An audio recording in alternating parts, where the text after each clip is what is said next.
word for word. He said, if you had come any later, you were on your way for something catastrophic, which that's doctor talk for you were going to die. You're in serious trouble.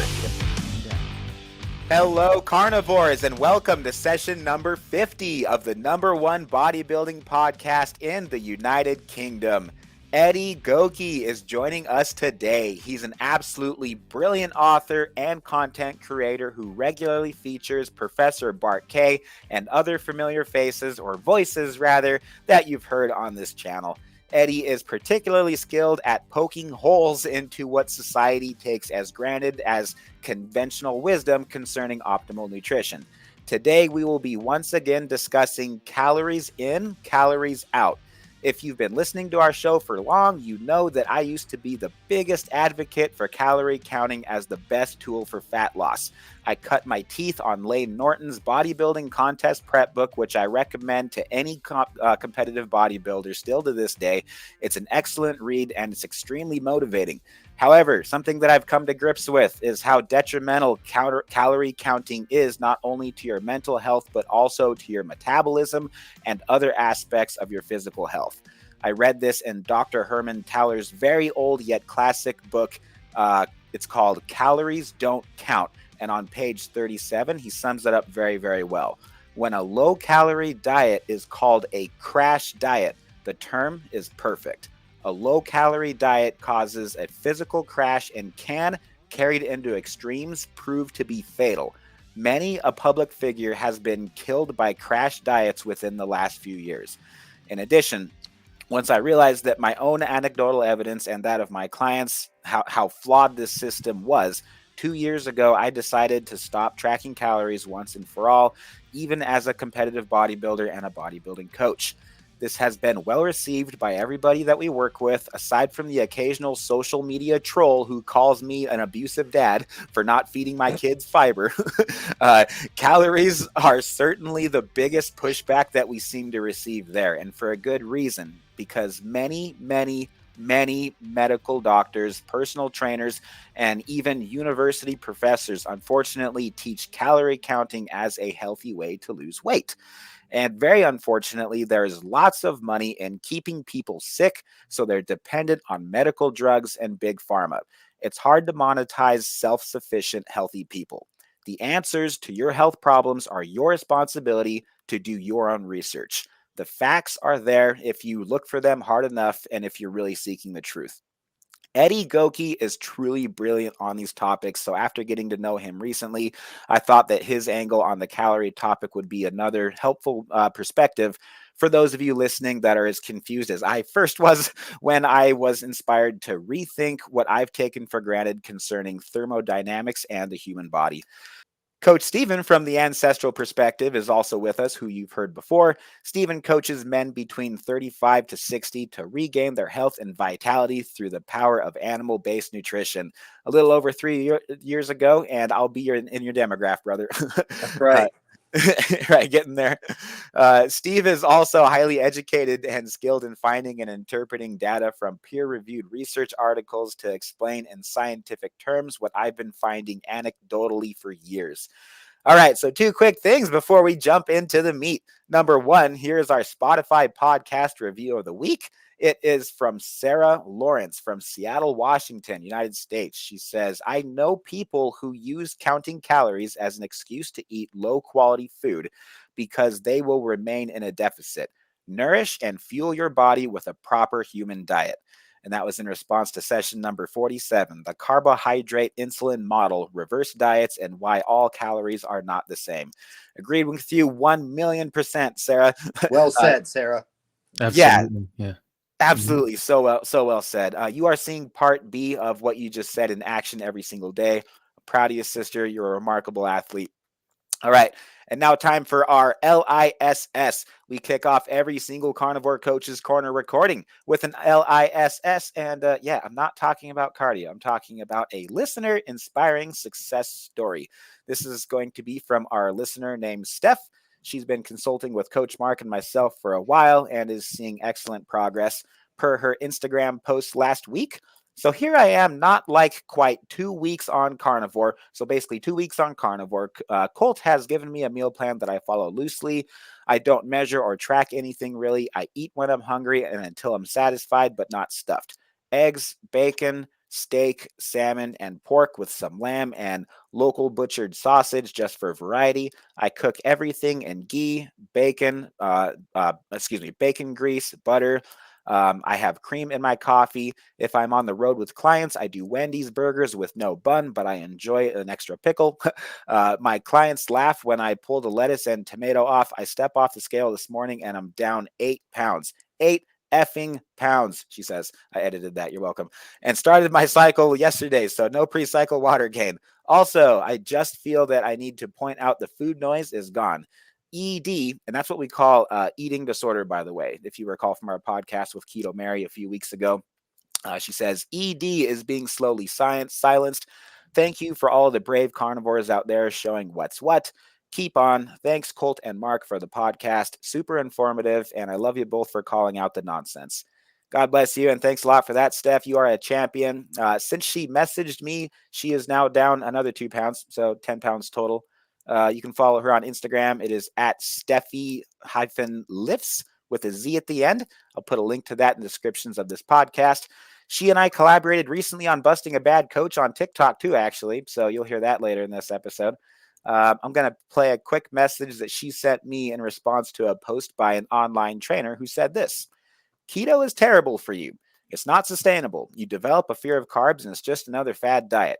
Never have I ever met a bodybuilder or a professional nutritionist, spelling mistake, I assume that she meant nutritionist, who's done keto, LOL. The reason that you housewives and internet people do it is because you don't know any better. Better was spelled with 3 T's. So yeah, this influencer has 223,000 followers that apparently believe this garbage, which is offensive on so many levels. And it's influencers like this person that are to blame for a lot of the confusion around the science of weight loss, not to mention mental health. So anyway, here is Steph's response. This stuff is going on about keto and carnivore not being sustainable. I mean, really? Come on now. For some of us long-term keto people and long-term carnivores, we're just going to tell you that you're full of it. I mean, I've been on keto for ages, and all it did was improve my relationship with food. It's not about what I can't eat on keto or carnivore. It's about not putting processed poison in my body. How about that? Can you name off all of the ingredients that are in that protein bar that you're eating, sweetheart? Can you pronounce them all? No? Oh, well, you know what? I can pronounce steak. I can pronounce butter. And I can pronounce bacon. There you go. That was a pretty good response. Thanks a lot for submitting your success story, Steph. Listeners, if you are a carnivore with an inspiring success story, contact Mark or myself and we'll get your message out where people need to hear it. The carnivore community is growing across the globe. The more we all share what's working for us, the more that we will continue to learn and grow from each other. Speaking of cross-pollination, Eddie, Steven, welcome to the show officially. Thanks for having me, man. Yeah, thanks for having me. Totally, guys. Eddie, let's start with you. Can you relate to what Steph said, man? Do you have any additional thoughts on that? Well, I probably have quite a few thoughts that will, be kindled in my head the more we talk. That's sort of how I am. I won't stop talking once I get started, but she's absolutely right with, with even just the fundamental levels of how this diet works. It actually improves your relationship with food, which ostensibly is very paradoxical. You'd think that it would do the opposite. It seems very strict. It seems very, very, strict is the word, restrictive. But the thing is really what restricts you is having all of the options and all the opportunity to eat the worst foods for your body, which honestly, we say food, it's food, quote unquote. It's not food at all. We've called it food. They're food-like substances is really the best word to use, or the best set of words to use. Yeah. It's not appropriate for our physiology. And even if we'll get to it later, I'm sure, but even the foods that we think are unprocessed are very deleterious in many ways as well. What we call natural. It's like, cocaine's natural as well. We can get into that later on, but but we'll start off with that. Ladies and gentlemen, this is cocaine, acid, and marijuana with Eddie Goeke. Yeah. I love it. edible food-like substances. Yeah, that's what we call those. Steve, what are your thoughts? I think I'm on that team too, man. I think I think that the market largely is oversaturated with metabolic poison. It's not for a human. You shouldn't eat it. It's not good for you. And I think specifically the calories in, calories out cut. I really like. I forget what said her name was when we first began the show, but I think she nailed it. It was short and sweet. She was to the point, and she was correct. She said, Yep. This is giving you an excuse to eat things that you aren't designed to eat, and that's what you want. That's what you want to do, which is really what everyone is wanting to do. That just no one has the sack, so to speak, to say it. That's what you want. You want to eat stuff that you're not supposed to be eating because it's not food. It isn't. It's anything of the sort. They make this stuff in. I mean, the amount of ingredients that are in these things. Sometimes there's 20, 15, 40 ingredients in these. Some of them we can't even pronounce. They got 16 syllables. It's like, well, it's doing a lot of harm, and I think that people like, Eddie and yourself, we do a service to the community and the people that, like Eddie, I listened to his episode with Bart. My God, that poor kid, man. Like it's powerful. And I think that a lot of people don't realize that it's causing that type of suffering. And when you hear those types of stories, it will move you and it will be like, man, this really is causing people harm. And until you've noticed someone who's suffered the way, Eddie has, I mean, I don't personally have an anecdote like that. To be completely honest with you, I could probably eat. I mean, I've noticed now since I've been so strict with my diet for so many years that if I eat something off the plan, I can feel it immediately. I don't like it. I can immediately tell the difference. But that was my baseline before, and it was never that bad. But hearing someone like, like Eddie's story is moving, and you're like, man, I can't imagine, how he must feel about the state of nutrition science when it's telling him to eat this way and he's doing something very similar and it's putting him in. And I don't even want to do this story justice. I'll let him tell his own story his own way, but I hope that he goes through it so that everybody in your audience can see just exactly how dangerous it can be for some people. Take it away, Eddie. Yeah, my story is very long, so I'll try and be concise with it and get the important details out for sure. If anyone is curious that's listening and would like to hear the entire thing or read the entire thing, that will be in the epilogue of my book that is released on Monday next week, April 1st. So that is nice to hear. Yeah. All right. So, yeah, basically, whenever I was growing up, I had a normal life. I ate the same way that everyone else does. And I was one of those people that was known to have a fast metabolism. It's not like many people really talked about it, but I knew it. I stayed skinny all the time, no matter what I ate. And no matter how often I ate, because that matters as well. And really, there were no metabolic issues, and there still haven't been any metabolic issues that I've ever really had. What ended up happening, though, was one day, whenever I was 16, I was freshly 16, I was in high school, and I was getting out of my second hour strength class, my strength training class. And, I was powered on a 6-pack of mini chocolate donuts and some juice. That boy. Yeah. Yeah. So that's what I was powered on. And also I was powered on 6 hours of sleep, like usual, normal stuff. So I was tired when I went to my 3rd hour class, and it was like really warm in the room. I remember it was my chemistry class, Miss Gibbs. She always kept the class real toasty in there. So I was tired. So I put my head down to go to sleep, actually. Instead what happened is I got these butterflies in my stomach, and I was anxious, but I wasn't anxious. It was exactly like it was as if I were feeling anxious and was having anxiety, but I was not anxious. I just had butterflies in my stomach. And that will inevitably, if there's no reasoning as to why that is clear to you as to why it's happening or to why something is happening, that's going to induce fear into you subsequently. So then I did start getting a little afraid, and then you don't think rationally. And I looked around. It's kind of funny looking back on it. I looked around as if I was like, is anyone else feeling what I'm feeling right now? It's like, obviously no one else is going to feel it, but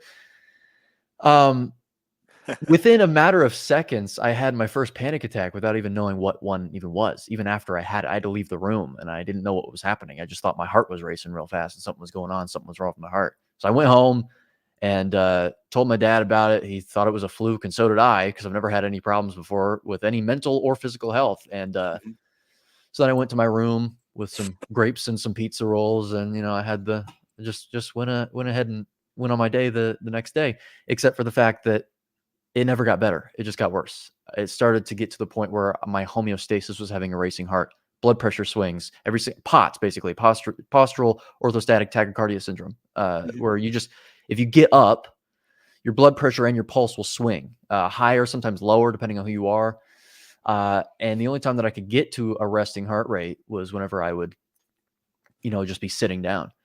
And then I would have pain in my entire abdominal area. And the most salient symptom and the most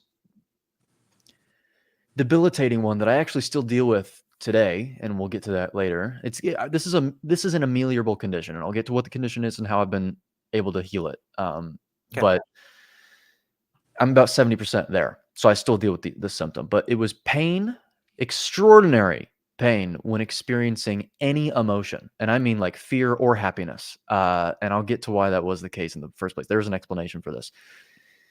Basically, I couldn't have any conversations. When you're talking to people and you're having a good conversation, there are emotions that are most of the time subconsciously felt. You don't really consciously feel that you're having any emotions experienced in your abdominal area. That's where you experience most emotions. That's where fear is experienced. That's where happiness is experienced.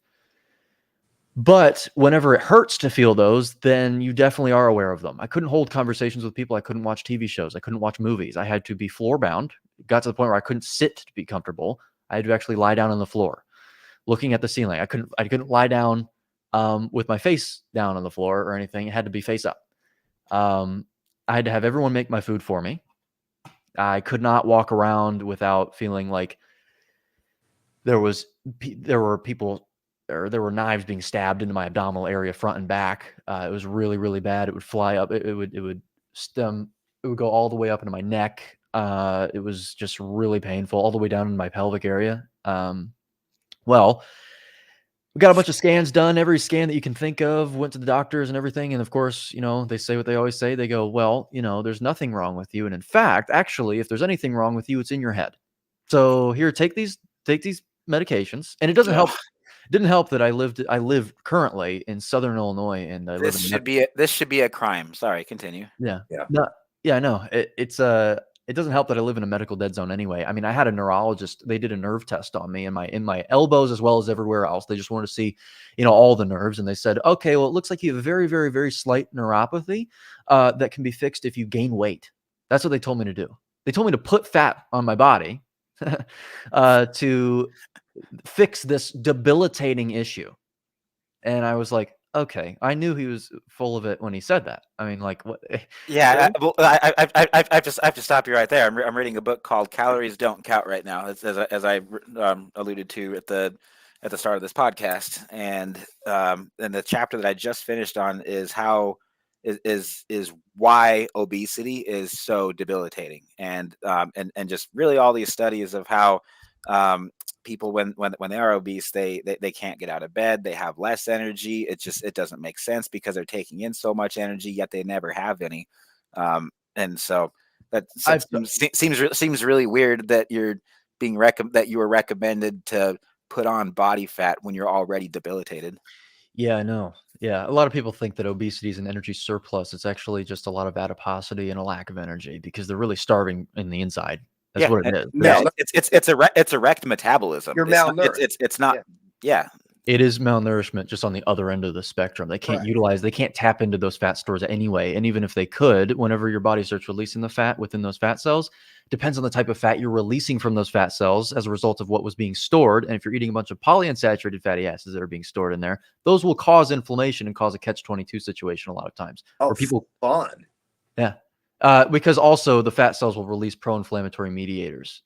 Interesting, really. Yeah, like because a lot of toxins are stored in your fat cells as well. Yeah.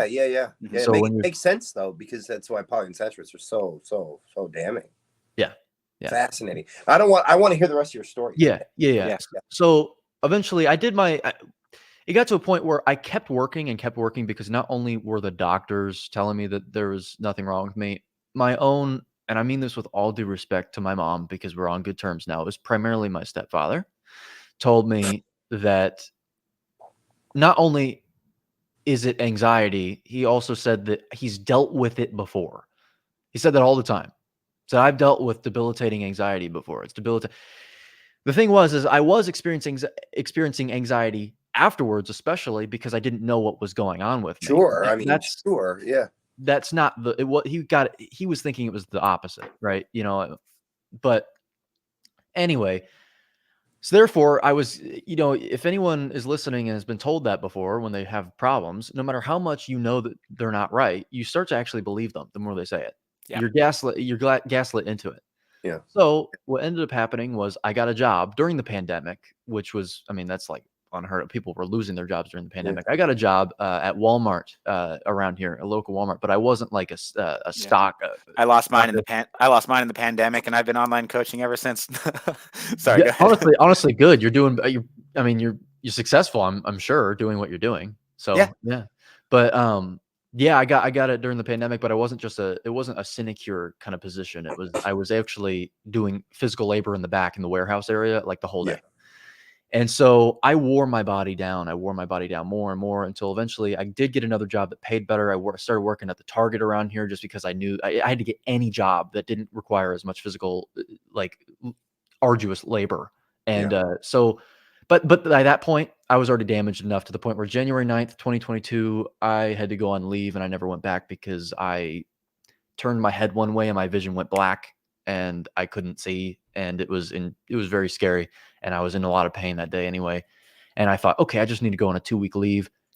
But if you know anything about how the human body works, sometimes the only thing keeping it along is physical activity, even if it's making it worse. And so my musculature over the course of just a few days started to regress because I wasn't working. And that made everything worse to the point where I couldn't go back to work. So I ended up looking into what was going on with me. And luckily I did find a clinic in Florida that treated the condition. The condition actually ended up being hypermobile EDS. There are different manifestations of EDS, which is called Ehlers-Danlos syndrome.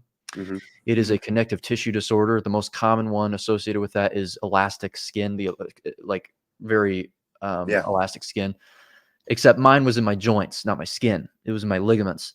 So basically, ligaments are what hold your bone to bone. And when those are weak, the bones move around too much. And sometimes, depending on who you are, it only takes really just a millimeter or two to start having the bones impinge on surrounding nerves and arteries. And you can imagine how that can be painful, like in your wrist or in your elbow. And then you can start to imagine how dangerous and painful it is when you start talking about the nerves and arteries of the heart and the neck. Or, in my case, the nerves in the celiac plexus or the solar plexus, which is where all of your fight or flight nerves are. That's why I was feeling butterflies in my stomach, because my bones were moving around too much and impinging on the surrounding nerves. So no matter if I was scared or not, I would just physiologically be instigated to be scared. It would effectuate it. Yeah. It's not you're not in any conscious control here. No. And so that's why that sounds terrible, man. And so if you so if I'm sitting down like at a 90-degree angle, forming a 90-degree angle with my legs and my body, gravity is pushing down on my ribs, which is the ribs were the ones moving around causing those issues, the really, really severe ones. And so that's why I had to lie down. But the reason I said that I couldn't lie down on my stomach is because then you press your ribs into that area. And so I could only lie down on my back. And I actually still to this day cannot lie down on a bed because my body sinks in too much. So I've been sleeping on the floor for years. I sleep on a carpet. Like it really, really hurts. And I sleep with a heating pad on because it relaxes the muscles and stuff. If they get too tight, they can hold a rib in the wrong area.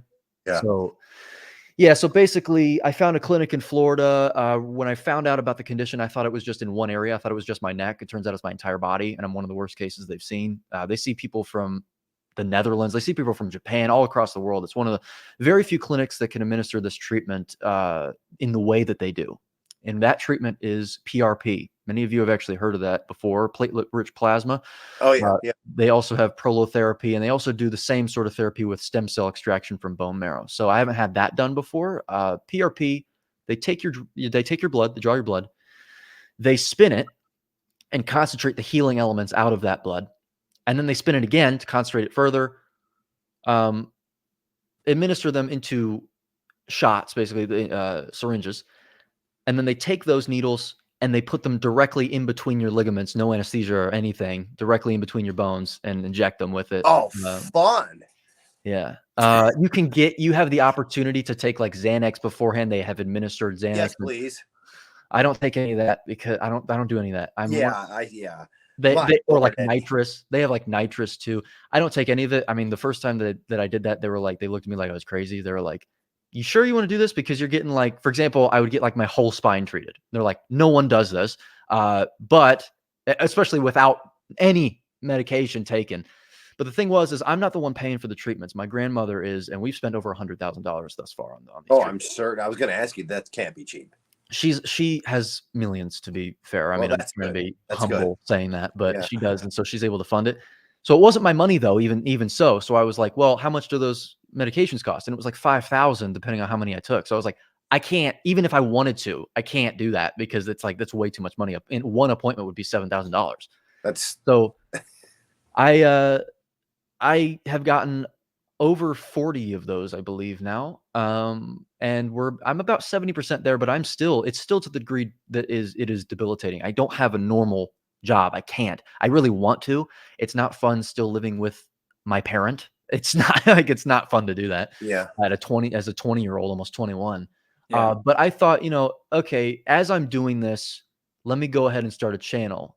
Before that, I wrote a book while I was in Florida. I mean, it was a very lonely time over there. There's no real family except my grandma that I was staying with, but you know how family is. You can't really connect with them like you can with friends. It's a different relationship. Sure. So I had no friends over there. I couldn't walk around and make new ones over there. I had heat sensitivity because of the nerves that were affected. So if I got in the sun, that I couldn't go in the sun really. So I couldn't even enjoy like sunlight. I couldn't go outside and like just lie in the sun, because then I wouldn't be able to get up without my heart going like 200 BPM.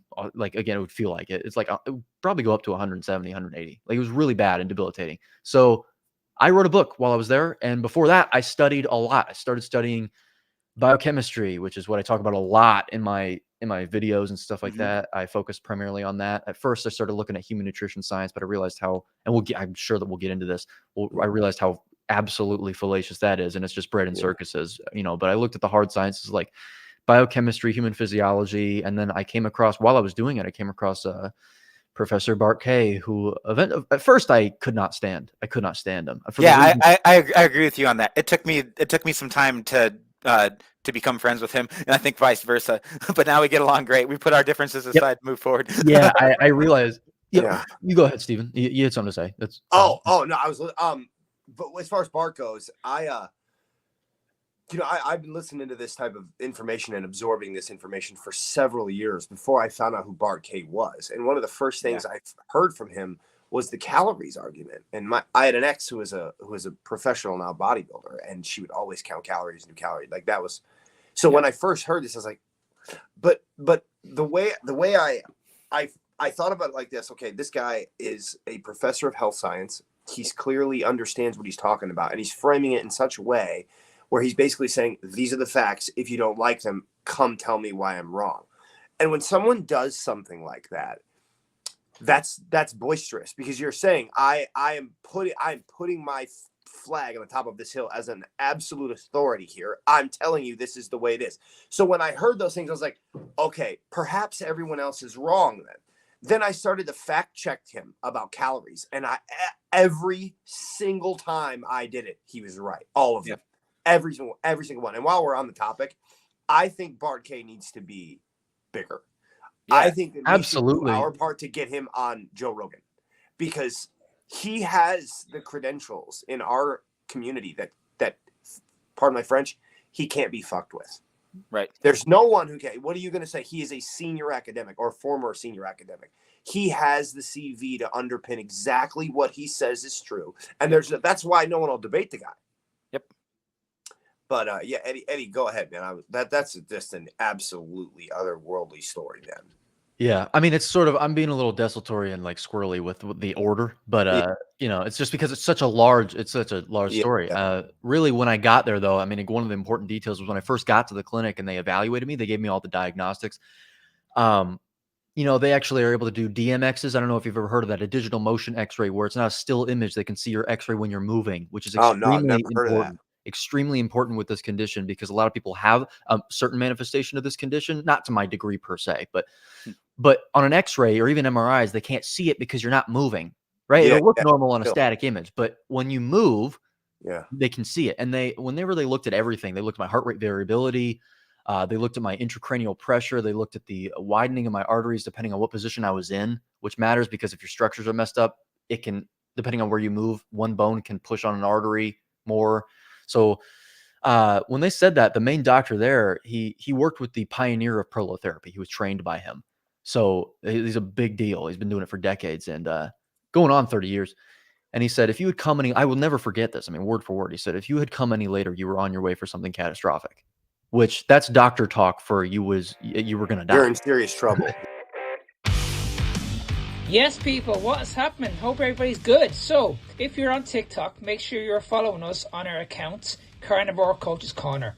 TikTok is flooded with fake coaches that give out horrible advice, shit advice concerning your health. If you don't believe me, get a load of this. Avoid fad diets like keto. They're terrible for your health and not sustainable long. Oh yeah, keto is so bad for your long-term health.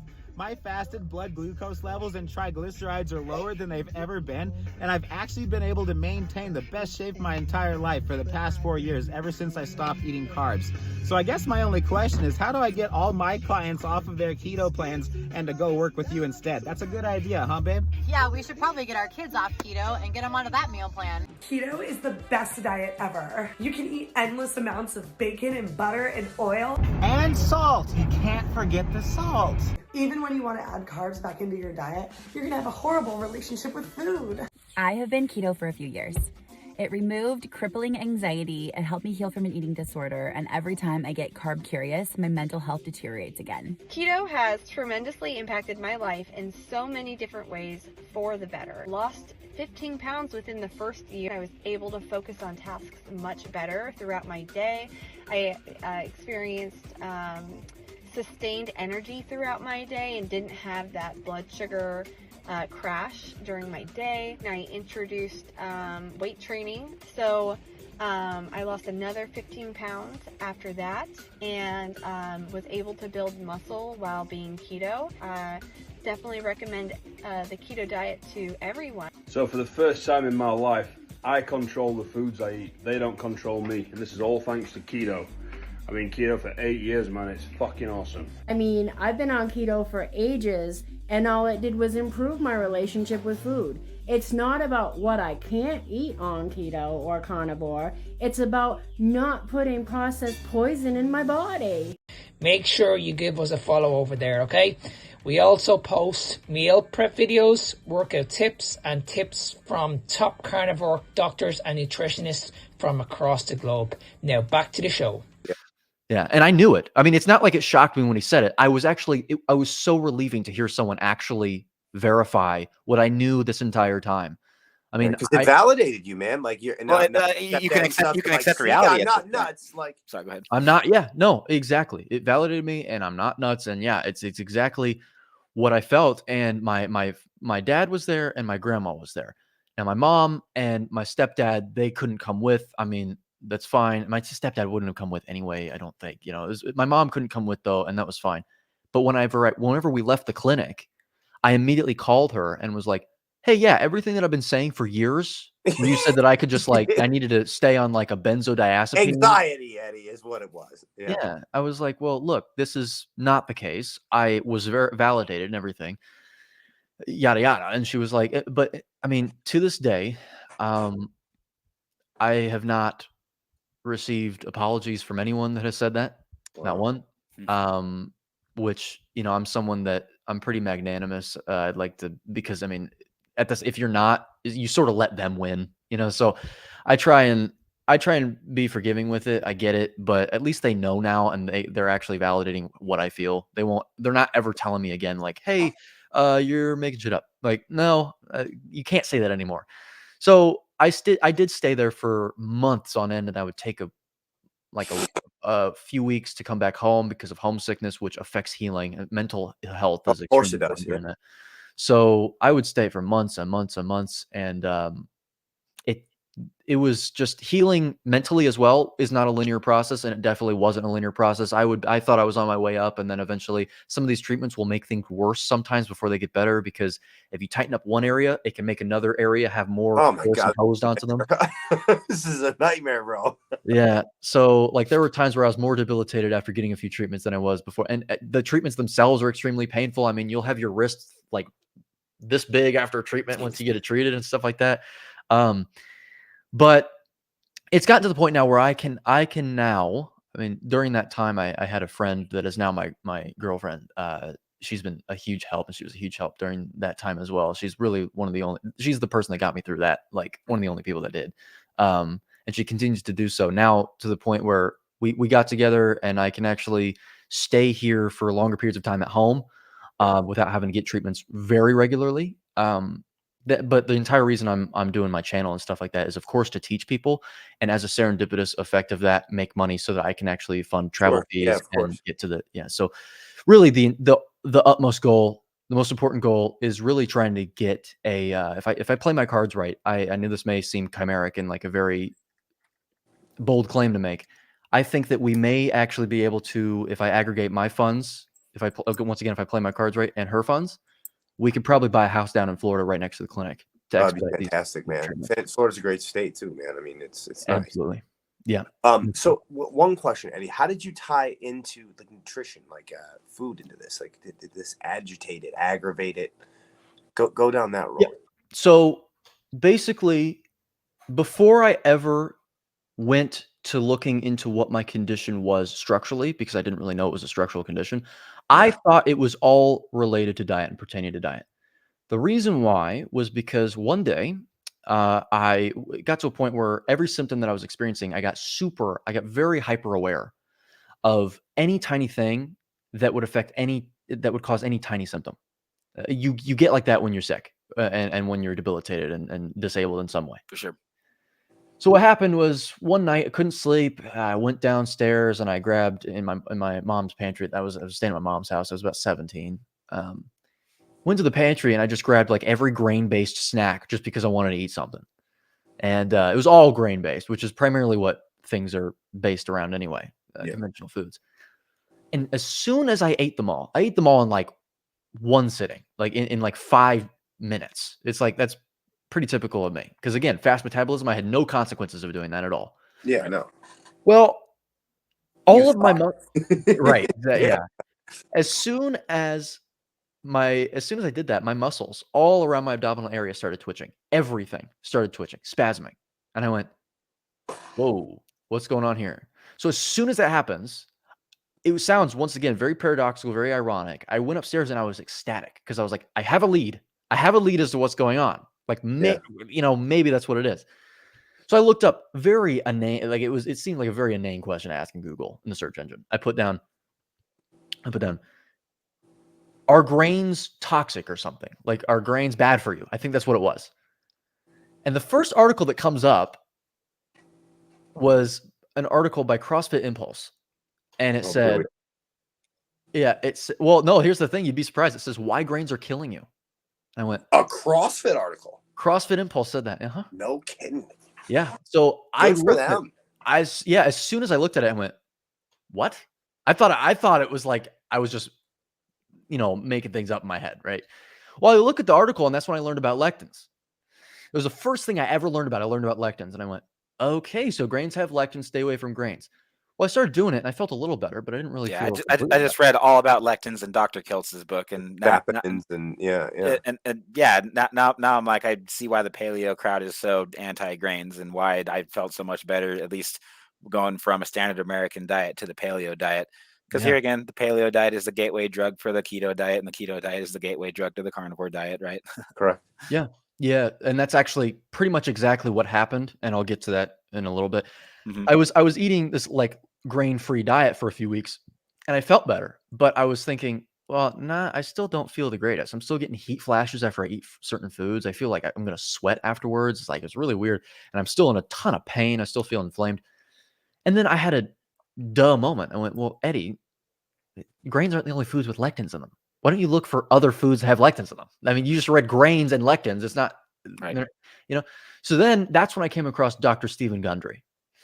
Now, how you are with Lane Norton Yep. is how I am with Dr. Gundry. I don't hate Dr. Gundry. I just had a video come out against him, and of course, in my videos, I have to feign like extremely heightened anger. That's the point. It's sort of part of it is being sensational. It's not to say that I'm being completely fake, right? Part of what me and Bart K, all of us do on our call out videos is to be entertaining. Like you got 60, especially if you're on TikTok, you got 60 seconds to get your point across. And if you're a polite, well-mannered young man that's just stating facts, good luck. Yep, exactly. Nobody will listen to you. Yeah. So I did have a video come out against him, but I don't hate him. In fact, I think he's far more sensible than these other plant-based doctors are, because he actually understands that not all plants are your friend, right? And he also understands that fructose and sugar and fruit is the same as sugar and powdered sugar, because it's just the same molecule, not stuff. Oh, even the fiber in your salad ends up breaking down to sugar. All plants end up breaking down to processed sugar. And what do all processed sugars do? They cause glycation. Yeah. So at least he knows that, not the fiber part. He doesn't know the fiber part. He loves his fiber. But okay. The thing is I started his diet, and I actually did feel quite a bit better. But it still wasn't enough. In fact, I was getting emaciated very clearly because it was primarily plant-based. Yeah. And even my mom was starting to worry. She was like, "Hey, okay, I like that you're into the health stuff and all that, but you need to put some pounds on." And she was right. It was just not in the form of fat that I needed to put it on. It was muscle. I was losing my muscle mass. But of course, when you're in a situation like that, you only trust yourself, and it's a risk. At that point, you've gotten yourself so isolated. Like, I'm the only one who can understand these symptoms. I'm the only one. And like every time I try to express to you how I feel, you just accuse me of being crazy. So, with all due respect, I'm going to handle it from here. Right. Yeah. No. That's how it was. That's how it was. My dad and my grandma were the ones that believed me from the start of it. Yeah. My dad was the first one to like, because he knew he was like, this is not how he acts. This is not how my son acts. Who is like I'm not a very effeminate sort of sensitive individual, and I'm like crying on my couch at 16 years old out of nowhere because I'm in so much pain. He's like, dude, this is not him being dramatic. Like, something is seriously up. But eventually I was still on the lectin-free diet whenever I got debilitated to the point where I had to go on leave and stuff like that. And later down the line, then I started, whenever I was in Florida getting treatments, I started listening to Dave Asprey more. And Dave Asprey, I think he's again more voracious than, let's say, Dr. Gundry. So I started listening to him, and I started increasing my animal protein, because I was like, well, especially it's going to help with my treatments if I'm rebuilding the structures of my body, because that's what it does. It rebuilds the collagen in your. It's basically you're developing twice. You have one developmental stage in your life. This treatment can actually effectuate really a second one. You regenerate your structures. You regenerate your tissues. And so I was thinking, well, collagen is what the primary protein is in ligaments. That's synthesized from amino acids. Where do you get amino acids? They're bioavailable. You get it from meat and animal products. So let me up my animal protein. So I started doing that, and then I came across Paul Saladino. Womp womp. You know how that goes. And started eating a bunch of fruit. And I'll tell you what my experience was on his diet. It was the only time throughout my entire history of eating food that I would sweat and have high blood pressure after I ate. I'm not surprised, man. My brother just texted me a Paul Saladino podcast this morning. He's like, "Hey, I just heard this guy named Paul Saladino on this show, and like he says a lot of things about health that I think you agree with." And I was like, yeah, he says a lot of stuff about health that I definitely don't agree with too. Like, that's the problem. Starting with the encouragement of eating fruit and honey. You know what honey is? It's not. It's all everybody thinks sugar. Yeah, well, and everybody thinks it's an animal product. It's not an animal product. Sugar. Ridiculous. Yeah, bees go eat flower pollen and they throw it back up, and that's what honey is. Yeah, okay, right. Great. Sounds like something that we should all be eating. Yeah. And the thing was, just to touch on this, I just sent my dad like a week ago. I sent him 3 videos from Paul Saladino that were recently uploaded, There were Instagram reels where he said, this is what you should eat on an animal-based diet. And he said 4 fruits until he got to an animal-based product. I said this. I said No. Animal-based, and nothing was a fucking animal. Yeah. None of it's an animal, man. Yeah. Like, really? I mean, in the videos, you'll see an entire panoply of fruit, and then right behind it will be like 2 boiled eggs, and he'll be like, yeah, this is good. Oh, and then some raw milk, which still has sugar in it. Yeah. Like, you're still consuming sugar. Animal-based, though. He's missed the ball. I think he's went a little crazy.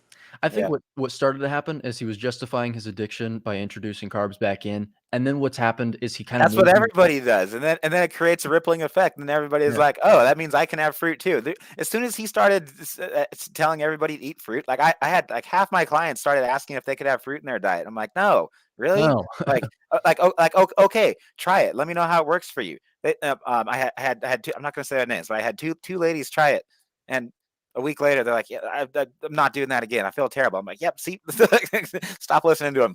yeah, and you see, even Sean Baker just did this like 2 weeks ago. He stopped eating it because he didn't feel good. He tried the very first person that I found. He was the very first person that I found, and I've always had a good gut to me. Like I feel like I can sense somebody's intentions pretty well. And like when I first heard him, I was like, this is a guy who is not trying to sell me anything. This is a person who's wholesome, I believe, and he wants to help. And one of the other things, I'm a former military guy. I was in the U.S. Air Force, and he was a nuclear weapons launch officer. I think he was up in Minot Air Force Base. And to get that job, I believe that you need like a Yankee white clearance, which means every single person that you've basically ever talked to is going to be spoken to from the military. They're going to rip apart every single area of your background, all of it. To your teachers, your neighbors, everybody, to make sure that you are a person of the highest moral turpitude. It is an absolute fundamental requirement. And when I heard that, that's when I was like, I trust this guy, because I know what goes into that. And if he's got that clearance, he's Yankee white. That's what he is. He's and that never gets talked about a lot. A lot of people don't understand that. I'm obviously a unique case. I'm a military man, but for me, that was what I was like. This starts to make a lot of sense to me. Like, because we did evolve. It is a fact. It is a scientific fact. And the chemical anthropology, I don't understand. I'll be the first person to admit it. I can't read it. It's crazy. But, some of it and some of the facts that are available to us that that when you get away from the actual hard science and you start to read it, it's like, man, for 4.5 million years we've eaten this way. Why would this suddenly take a sinister turn and be killing everybody? That doesn't make any sense, Yeah, no, it doesn't make any sense at all. And I mean, with respect to chemical anthropology, it's not like I'm an expert in that, but the amount that we eat, even just the small amount that I do understand, it's like that alone, with anything that has anything to do with chemistry, that's a hard science. You can draw causal inferences from that. When it comes to chemical anthropology, all you need to do is look at those isotope analyses where all they did is they took ancient human remains, not the ones from just recently. There was an isotope analysis that came out like from people in the Andes Mountains. Andes Mountains, those people were, first of all, in mountains. I don't know what animal you're going to derive from the mountains except goats. But also, these people lived about 7,000 years ago, not millions of years ago. Yeah, that was post-agricultural revolution. Yeah. And so what they found in those studies was just like, oh, they were eating primarily plant-based. It's like, yeah, I'm sure they were. That's 7,000 years ago. Yeah. But if you look at the ones from millions of years ago, what you find is all they do is they take the collagen from the long bones, they isolate it, so they isolate the protein, and then they combust it in a mass spectrometer and then measure the isotopes of the gases that are released from it. The ratios. The carbon and nitrogen, right? Yeah. What is it, like a carbon number of like 14, or is that nitrogen or something like that? It means like higher carnivores. I forget. I read about it. I don't remember. It's been a while. I can't remember which one is which either, but the ratios are what matter. Which one is higher, which one is lower. That's going to determine what they eat, because the signature of the foods that you eat remain in the bones. And in the case of like the first molar, the first 0 to 10 years of what you ate, of your life, what you ate is in those. So, but what they found is that we had higher carnivore ratings than that of lions, wolves, foxes, hyenas, and all that stuff. And it's like, okay, well, not only does that mean that we were eating more meat than them, that means we were eating animals like them because we hunted them down. Correct. Like, that's what it means. And the fact that, again, that means we were apex predators. And if you look at an energy pyramid, who's at the top of the pyramid? Correct. Carnivores. Correct. So how would we be apex predators but be omnivores? That doesn't make any sense. It's like any wipe sense. it before you poop. And just to add a cherry on top of all that, I understand that I'm a creationist speaking to two evolutionists right now, but my angle on it is Genesis 9:3. There you go. We're apex predators. Everything that you're saying says the same thing about what the Bible says in terms of where we belong on the food chain. Well, the thing is that's why I always say, because it can get contentious when you talk about evolution, because this is what I say. Evolution is a fact in as much as what we opine to be a fact is a fact in the universe in which we all find ourselves within, because existence itself is a construct in the first place. So what is a fact and what is not? That's really up for what we have opined to be a fact. So it's a fact in what we opine to be a fact. It's a fact as anything else is a fact, right? However, if you predicate your beliefs upon, let's say, a certain doctrine, you and Colt, you and I are actually similar in this respect. Even though I talk about evolution, we have similar beliefs. Cool. It doesn't interfere. I have no idea. Maybe we should have that conversation like on our other channel or something. Yeah, right. Yeah. But that's why I sort of mention evolution, but I sort of like tacitly refer to it. I really refer to that paleoanthropological evidence with those mass spectrometers, because we know that remains exist. We can see that. We can see exactly what so yeah, when it comes to that, I mean, even if you don't want to look at that, there's plenty of biochemistry, human physiology, all that stuff that you can look at, and also comparative anatomy that you can look at and infer what we're designed to eat. I mean, another thing is just because evolution is a fact doesn't mean religion isn't. Because we can date back to a certain point, and then there's going to be nothing but questions, and those questions can be anything. There's no way to tell. To a certain point, we can answer questions, but then before that, it's all a big question mark. And anybody who tells you differently they don't know. That's the answer. That's why I think I consider myself maybe a little bit more agnostic, because I'm like, I don't know. Like, I think that there's outstanding questions to be asked, but I do know that I believe evolution to be a scientific fact. I think Darwin was correct. I think organisms have evolved. That's pretty clear to see. And I think as we fall on that evolutionary, like if you think about it just from a common sense perspective, right? How would we have populated the world on a plant-based diet? It's not possible. What plant would it be? How would you get this plant in the middle of an ice age? How are you going to do that? Ice age. That's the biggest one. The Pleistocene epoch was what we had evolved in primarily, actually, for millions of years. 100%. 50 to 60 foot sheets of ice. Hey, Colt, you ever seen a fucking mango grow in ice? I've yet to see that. Every day, yeah. So, mastodon walking around, you know, and that's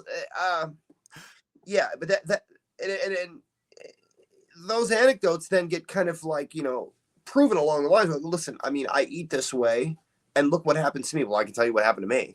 I lost 25 pounds, been an athlete my entire life. My performance went through the roof. Every single clinical and objective measure of my health got the best it's ever been. My joint pain went away. I had pain in my fingers. That's gone.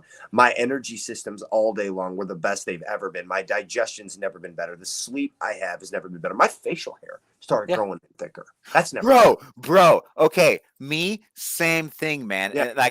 And so mine just started coming in like around October, November is when I did the Lion diet, actually. So I don't know if the Lion diet like had anything to do with it. I'm on the Lion diet again now, but but that's a really good point, because I have never been able to grow facial hair my entire life, man. And both of my younger brothers, I don't know if they have the same genetics. It doesn't make any sense. And they all have like full beards. And so when I started to grow something, like I was so excited about it. It came in light though, and so I'm actually dyeing it like the same color as my hair, just so that you can see it. but I was never able to until I was on a meat-based diet. I didn't realize that till you just said that. I got accused like a month ago of being pedantic. This guy told me I was pedantic. That's a compliment. That's a compliment, Stephen. It is. Yeah, I know. And I go, well, look, man. And I said, you know, there's some people out here that you don't understand, man, that these foods, they do a world of hurt to. And Eddie, man, I'm like, I mean, you can never be said to not be tough, kid, because that's one hell of a story, man. So like, the fact that there's anecdotes of people out here that go through these types of things, that's why we need to be this way for this community, so that we make sure that people get the correct advice, the most well thought out, robust, scientifically correct advice to give these people, so that they can eliminate some. Like, imagine like if Eddie couldn't find the answer. Imagine that. That doctor. Imagine he was still in that situation, or someone just like him. There, because he's out there right now. There's someone out there right now who's going through something very similar, who's sitting on a couch crying and doesn't know the answer. Because the doctor's trying to get him on drugs. You know what I'm saying? And they think that's the only way out.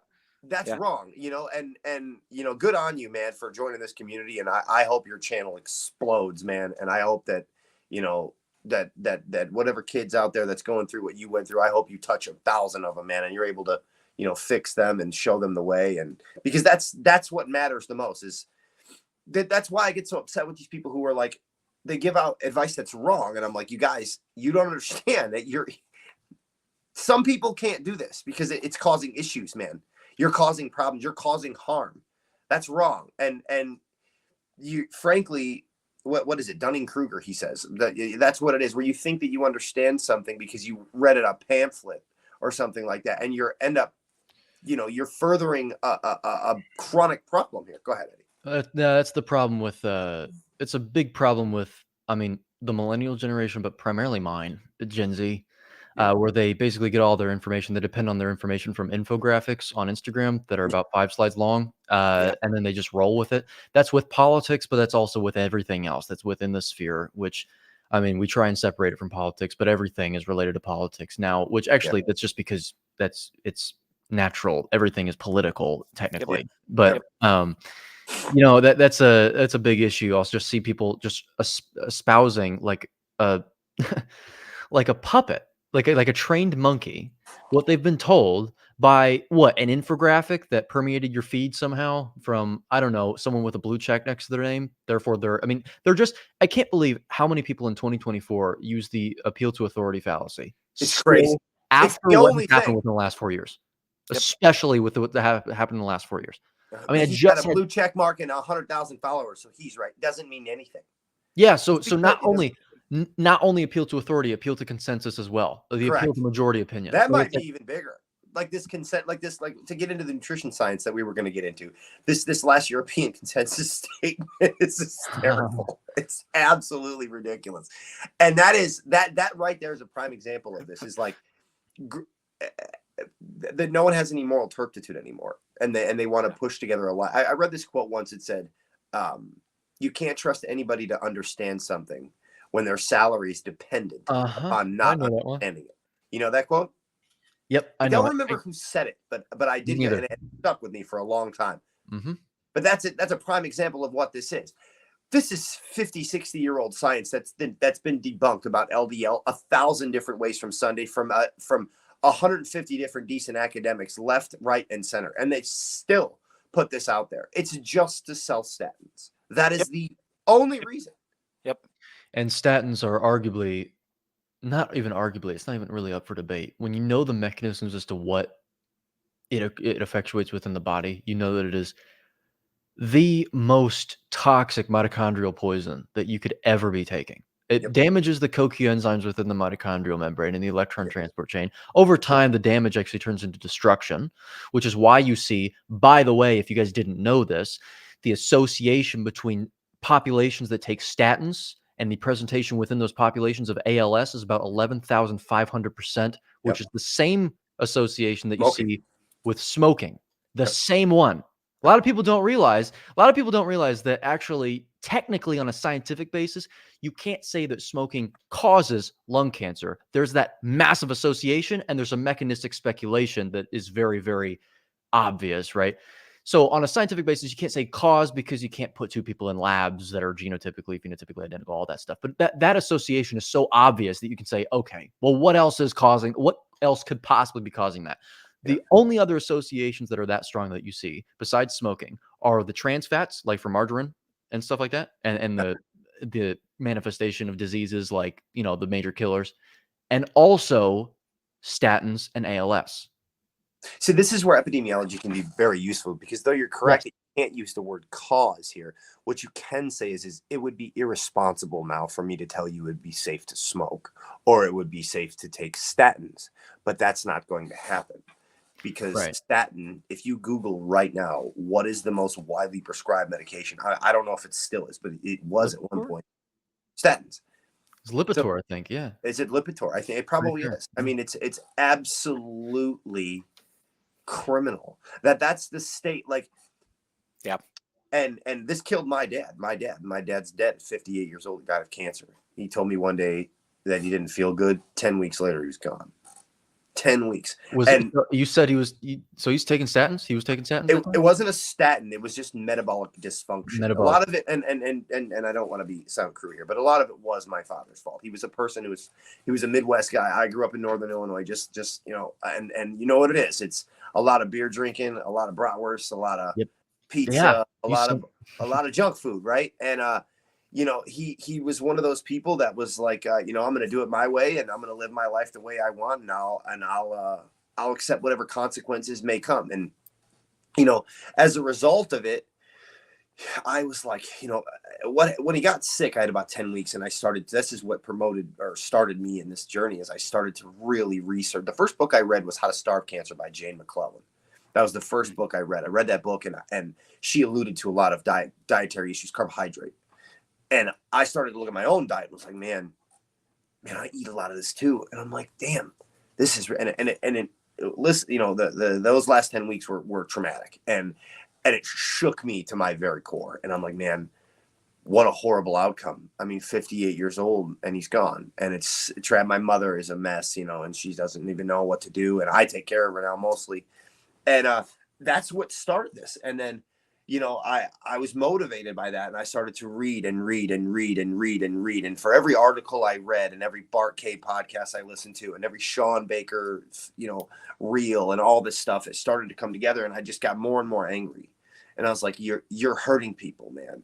You're hurting people, and it's got, and whatever small part that I can do to help people, I'm gonna do it. So yeah.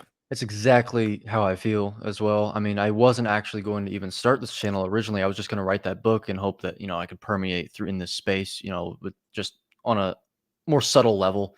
Yeah. But actually, the more I learned, the more I started talking about it. It was first my family members that were telling me, because they knew who Bart was as well. I showed him to them because I was like, guys, listen. I mean, he knows what he's talking about, and he says it so well. I showed all my family too. I was like, you have got to listen to this guy talk. Just listen to him to him talk about nutrition. He is brilliant.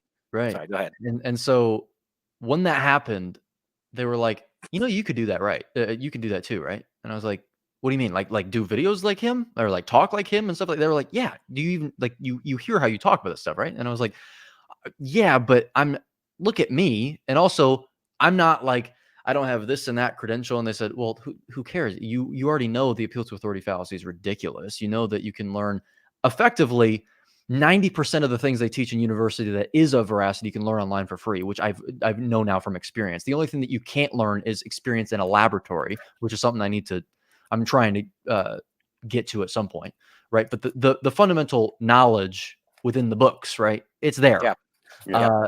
And so I was thinking, the more I thought about it, I was thinking, okay, it'd be a big move, but I'll try it. And so I started recording in, I think it was about April or May of last year. I only publicized my channel in January because I only wanted to publicize it when the videos were good.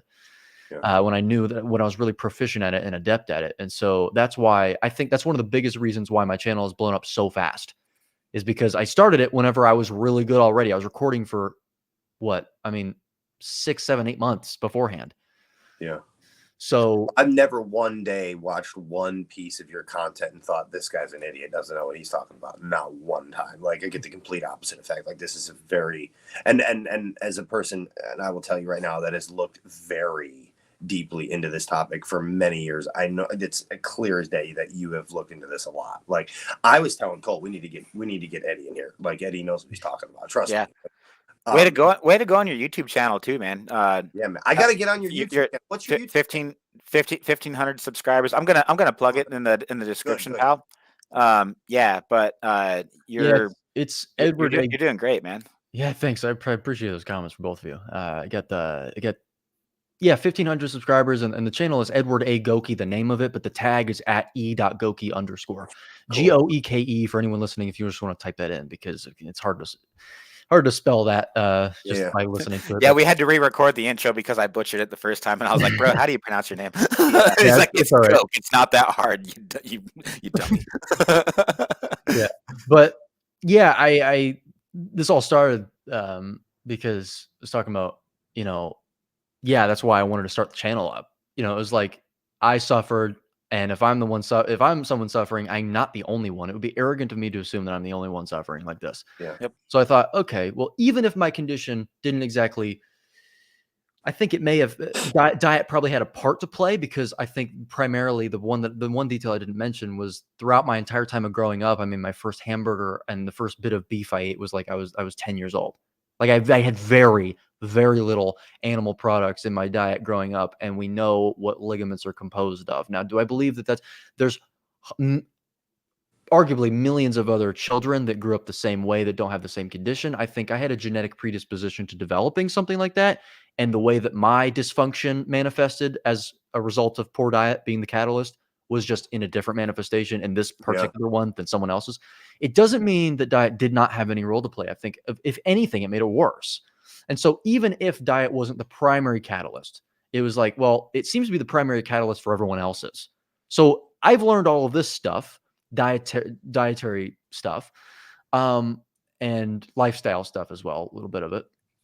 So why don't I talk about that still anyway, even though I'm not going to talk about the structural element of it. You know, like I tied that in a little bit, and I think I'll tie it in a little more later on. Of course, you got to find one niche and then expand later on. You got to like test the waters. You can't do everything all at once. I think I'll try and do that later on, but I still did it. I was like, well, you know, I have this knowledge anyway that I've learned. It would also be, I feel like, irresponsible of me to not talk about it to anyone. It's like, okay, I'll just keep it all to myself. Like, that doesn't make sense. Why would I not tell people?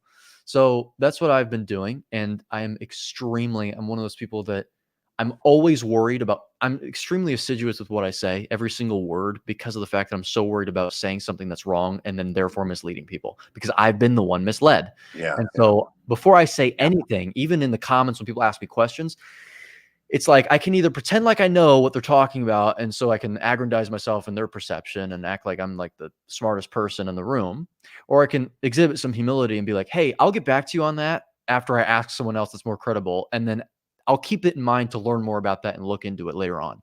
That's what I do constantly. Bart is my go-to right now. I have a pretty stable connection with him. He answers within a few hours whenever I text him and all that stuff. It's really because of the fact, unfortunately, I say unfortunately because I wish that there were more people I could talk to like him, but I can't find anyone else that is actually well, you're not going to find anyone. Anthony Chaffee's brilliant. Sean Baker's a great resource. I think Dr. Ken Berry's another very sharp guy. Saladino, I think, is we're kind of, he's out. Yeah. But Bart is, and I always say this, I'm going to make a video dedicated to him. Yeah, Bart's the man. He's taught me more about this in a few months. I've been, and I mean, when I tell you I've been binge watched his stuff, I have binged on his stuff, because I feel that, well, he sets it up like a university. Like you can tell he's a professor. Oh, the way he teaches it, and so but he can act too. He's great at acting, and but it's not just smoke and mirrors. It's like he's actually a professor. I mean, he's hysterical. But he backs everything he says, no matter how he says it. If you have not watched, and listen to me when I tell you this, because it's a fucking gold mine. If you have not watched his episode on Paul for Nourish, I think is his name. Yes, I have. It is fucking hysterical. I haven't seen it. Text it to me. Dude, it is a gold mine. He is colors so in, colors out. In that. Do you know which one I'm talking about? Yes. Oh, yes. So good, dude. Yeah. He's so upset at him. Oh, but like that's how for me, like if he sits in like a classroom setting and he's going to teach about like, there's like a 45-minute video on calories in, calories out. I can watch half of it and I'm burned. Like, I'm like, I can't, it's too dry for me.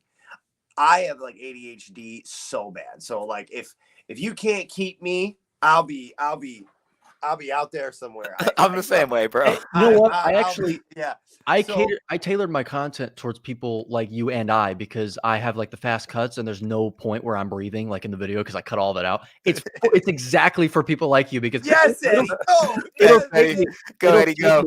it'll take me hours to edit a video, hours, because I mean, I have nothing else to do anyway. I'm like, it gives me a job to do. Like, I'm like, okay, I'm working 50 hours a week right now doing this stuff, but it's because I'm the same way. I have like, it's a fault that I'm going to work on later on, but right now it's like, I'm in the business of social media. I can't right now. Well, I mean, like this is kind of an all or nothing business to be in. Like, you can't really be halfway in. Like, it's either all you do or you have nothing to do with it if you make your living on social media. But man, no, your content is legit, man. I love all of it.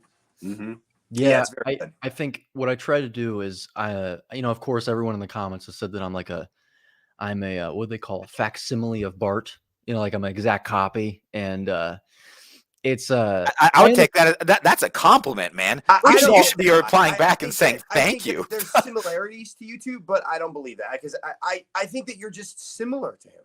Yeah, it's similarity. I told them I did not take it as an insult. I sort of was wanting to say the same thing. Like, I said thanks. I said it a few times because there have been many people that said it. Being a good student.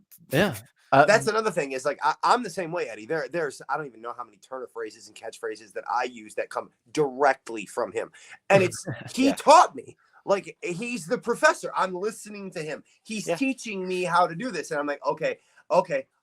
Now, keep in mind, I've read and everybody criticizing you guys is just repeating what they heard somebody else say. Oh, law of thermodynamics. Exactly. Calories in, calories out. True. All calories are the same. Okay. Exactly. Well, yes. I think if I ever get on Bart K's his podcast, I'm going to tell him that we are the senior NCOs of the meat militia. But no, like, I've tried to. The thing is even when they say that though, I do take it as a compliment, and I also say, hey, you know, I did learn most of my stuff from him, not just on his YouTube. I actually looked at his lecture videos on Odyssey. Like, I looked all the way at the very oldest videos and was like watching him from there. Yep. He used to post lesson videos, but no one would watch them because people want to be entertained rather than educated nowadays. He says that all the time in his videos, but they're on there, and I watched them. But that's the third thing I say is, first of all, his educational videos have like a fraction of the percent of the views that his entertainment videos do. Yeah. But it's just because that's what people look for. Sorry, go ahead. But anyone who says anything about it, he is a senior professor. Yeah. His job is to teach and educate. If you're going to do this to me for free and I can get this education for free, I'm taking advantage of it. If you're going to teach it to me, I'm going to learn. For free. Yeah, exactly. Yeah. But the third thing I tell them is, you know, we actually really are not the same. It's very patent whenever you see how we actually talk to each other as well in interview format. We're different, and also my editing is far different. I feel like, I mean this with all due respect to Bart, I think that I bring the more dopaminergic aspect to my content, the more stimulating aspect of it. Yeah. And a lot of people really like that. There's only been very select few people that have said, I need to slow your content down to 0.75, which even then they're not complaining. They go, then it's perfect. And I just watch it 0.75 playback, and I go, good, awesome. Because, you know, I can't create content that's going to be enjoyed by every single person. That's not correct. You can't. So, yeah.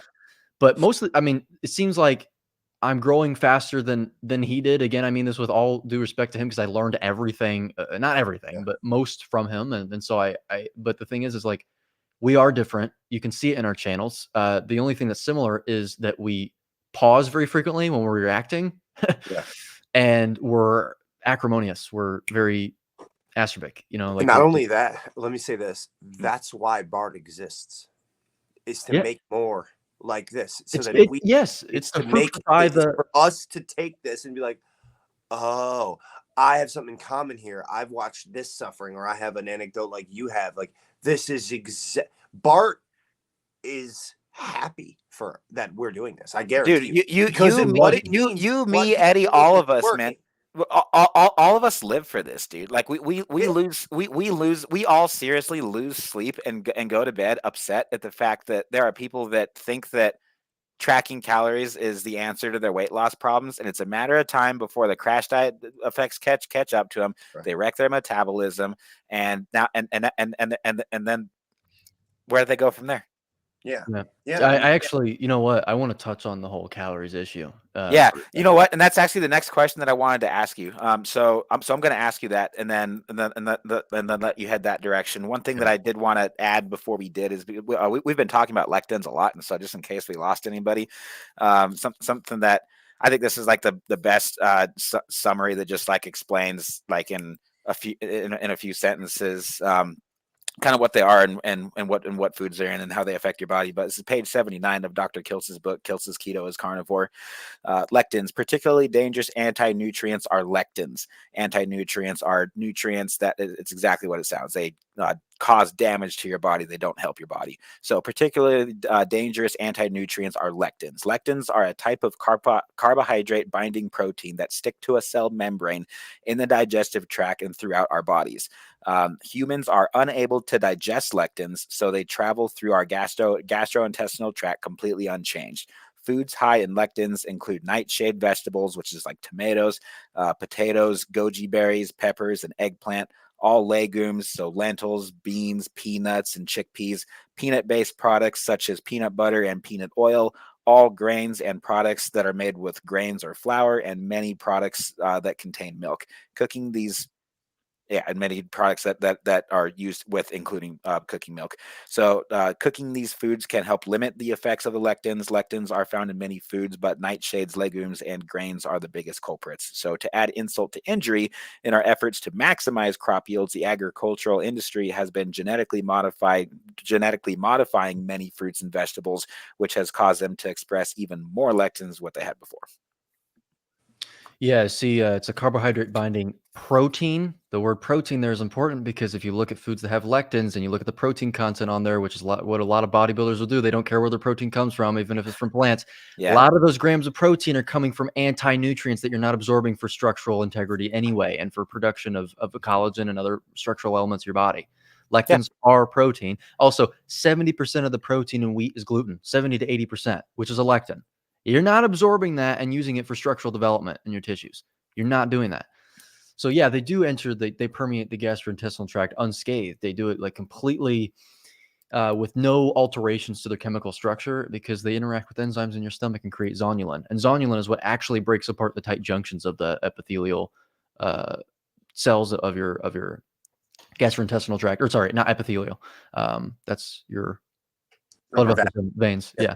Sorry. I'm so used to talking about those, but I was like, go ahead. I'm listening. Yeah. Gastrointestinal tract, it breaks it apart and then they can seep through. And that's what happens. And they utilize molecular mimicry, which is, I mean, that's like, I'm amazed at the fact that a plant did that, which I mean, I don't know about any of you guys. Like, it's like a plant developed a protein that they knew would react with a human in that way. Like they purposely, yeah, that's crazy. Like, yeah, and people eat these things like it's nothing. I'm lucky in that I don't seem to have those types of issues. I guess with like I can eat grains just fine. I can eat but if I eat like if I eat a salad, sometimes as soon as I eat it, it will just digestively destroy me. I have to go to the bathroom very quickly after that. I'm not sure exactly what that would be, that would cause that, but not sure. Yeah. Hey, Eddie, to your point on how all bodybuilders think that protein equals protein and you just have to get your certain number of grams of protein, it doesn't matter where you get your protein from. Okay. This is a paragraph that all bodybuilders need to listen to, which is convenient because we're ranked #1 in the UK for bodybuilding podcasts, but not for nutrition podcasts, or at least not yet. That's our next project. But this is something that bodybuilders need to keep in mind, especially if you're thinking that all fats are the same, all carbs are the same. They're not. This is here again from Herman Taller MD's book, Calories Don't Count. This is a classic one. A lot of the books that I've been reading lately have been referencing this book, and so I'm like, all right, let me just go get this one. But recently I have carried the work beyond where. Never mind. I'm just going to skip a little bit lower. Yeah, this is on page 41. You remember that all calories are not the same, that a calorie of carbohydrate presents a different problem to the body than does a calorie of fat. It is now clear to me that all fats are not the same, that there are definite and important differences in the fats that you eat. There are differences between animal fats and fish fats and vegetable fats. There are differences, too, in the fats in your bloodstream, which are the results of what you eat. There are even differences between the various fat tissues that people want to lose. Yep. And you know what? Yeah, that's actually a good segue into the whole calories issue because... Yeah, okay, good. So my question for you, pal, is what's the difference between calories in, calories out, and mass in, mass out? Okay. That's actually a really good question, because a lot of people think it's just trivial semantics and some logomachy that I just engage in, just a play on words. Right. No, it's extremely different and it's extremely important. Let me explain why. Okay. First of all, some of it may seem tangential, but all of this is important. So a calorie itself, first of all, just to get this out of the way, cannot be consumed. You cannot consume a calorie because a calorie is a photon. Photons have a rest mass of 0. The human body cannot absorb energy. It absorbs mass. So it cannot affect the mass balance of the body up or down at all. So that's just one thing. Okay. But even let's just play the whole like, okay, it's just a construct game. It's just a concept so that people can actually understand how much mass of food they're consuming. No. And here's why. First of all, this goes into the whole law of thermodynamics thing. And a lot of people will say the law, there's 4 of them. So I always, just to test their knowledge a little bit, I'm like, well, which one are you citing? Because there are 4. I don't know. I the just heard first- Lane Norton say it, so that's why I say it. Right. There's the 0th, the 1st, the Oh, 2nd. and by the way, third. you're an exact copy of Bart K. All you say is what you hear him say. Yeah, correct. Exactly. He's programming me. Yeah. But the thing is, yeah, so it's the first law that they're citing. And then I say, okay, well, what does it say? And of course, that's where Lane Norton comes in, where he says it's the law of conservation of mass, which is, wow. I mean, tell me about being completely clueless as to what the law says, considering it completely and exclusively, or rather explicitly excludes mass from the equation. The equation, because it is not written words, is an equation. It says delta U equals Q minus W. And if anyone remembers anything from math class, you may not, but the delta means change in. It's always the change in a value. So delta U is the change in internal energy equals the quantity of the energy supplied to the system minus the work done by that system. Very, very straightforward. But here's the thing. The system concerned is a closed thermodynamic system, Correct. not an open one. Now, people say that, but what is the distinction? Okay. The distinction is that closed thermodynamic systems only allow for the flow of energy in and out of the system. Closed or open systems, which is what human bodies are, because we are thermodynamic systems, but we're open ones, not only allow for the flow of energy in and out of the system, really out of it, because again, you can't absorb energy, but there is energy utilized within our tissues in terms of like oxidative phosphorylation and substrate level phosphorylation, but also the flow of mass in and out of the body, which completely skews the heat equivalence principle. You exude mass in the forms of water vapor at the lungs, carbon dioxide at the lungs, according to your concentration gradient or the body's concentration gradient, fecal matter, urine, sweat, tears, all of these things. So that's what completely invalidates the whole calorie thing, even as a concept, but I'll even go further. The problem here is that what actually affects how your body utilizes the mass that the food that you're eating is broken down into? Hormones. Your food that you eat is broken down into mass constituents in the forms of fatty acids and amino acids. Your body has hormonal responses to the food depending on what the macronutrient makeup is of that food or those foods combined. Or the sources of the macronutrients, which we just talked about. Yeah.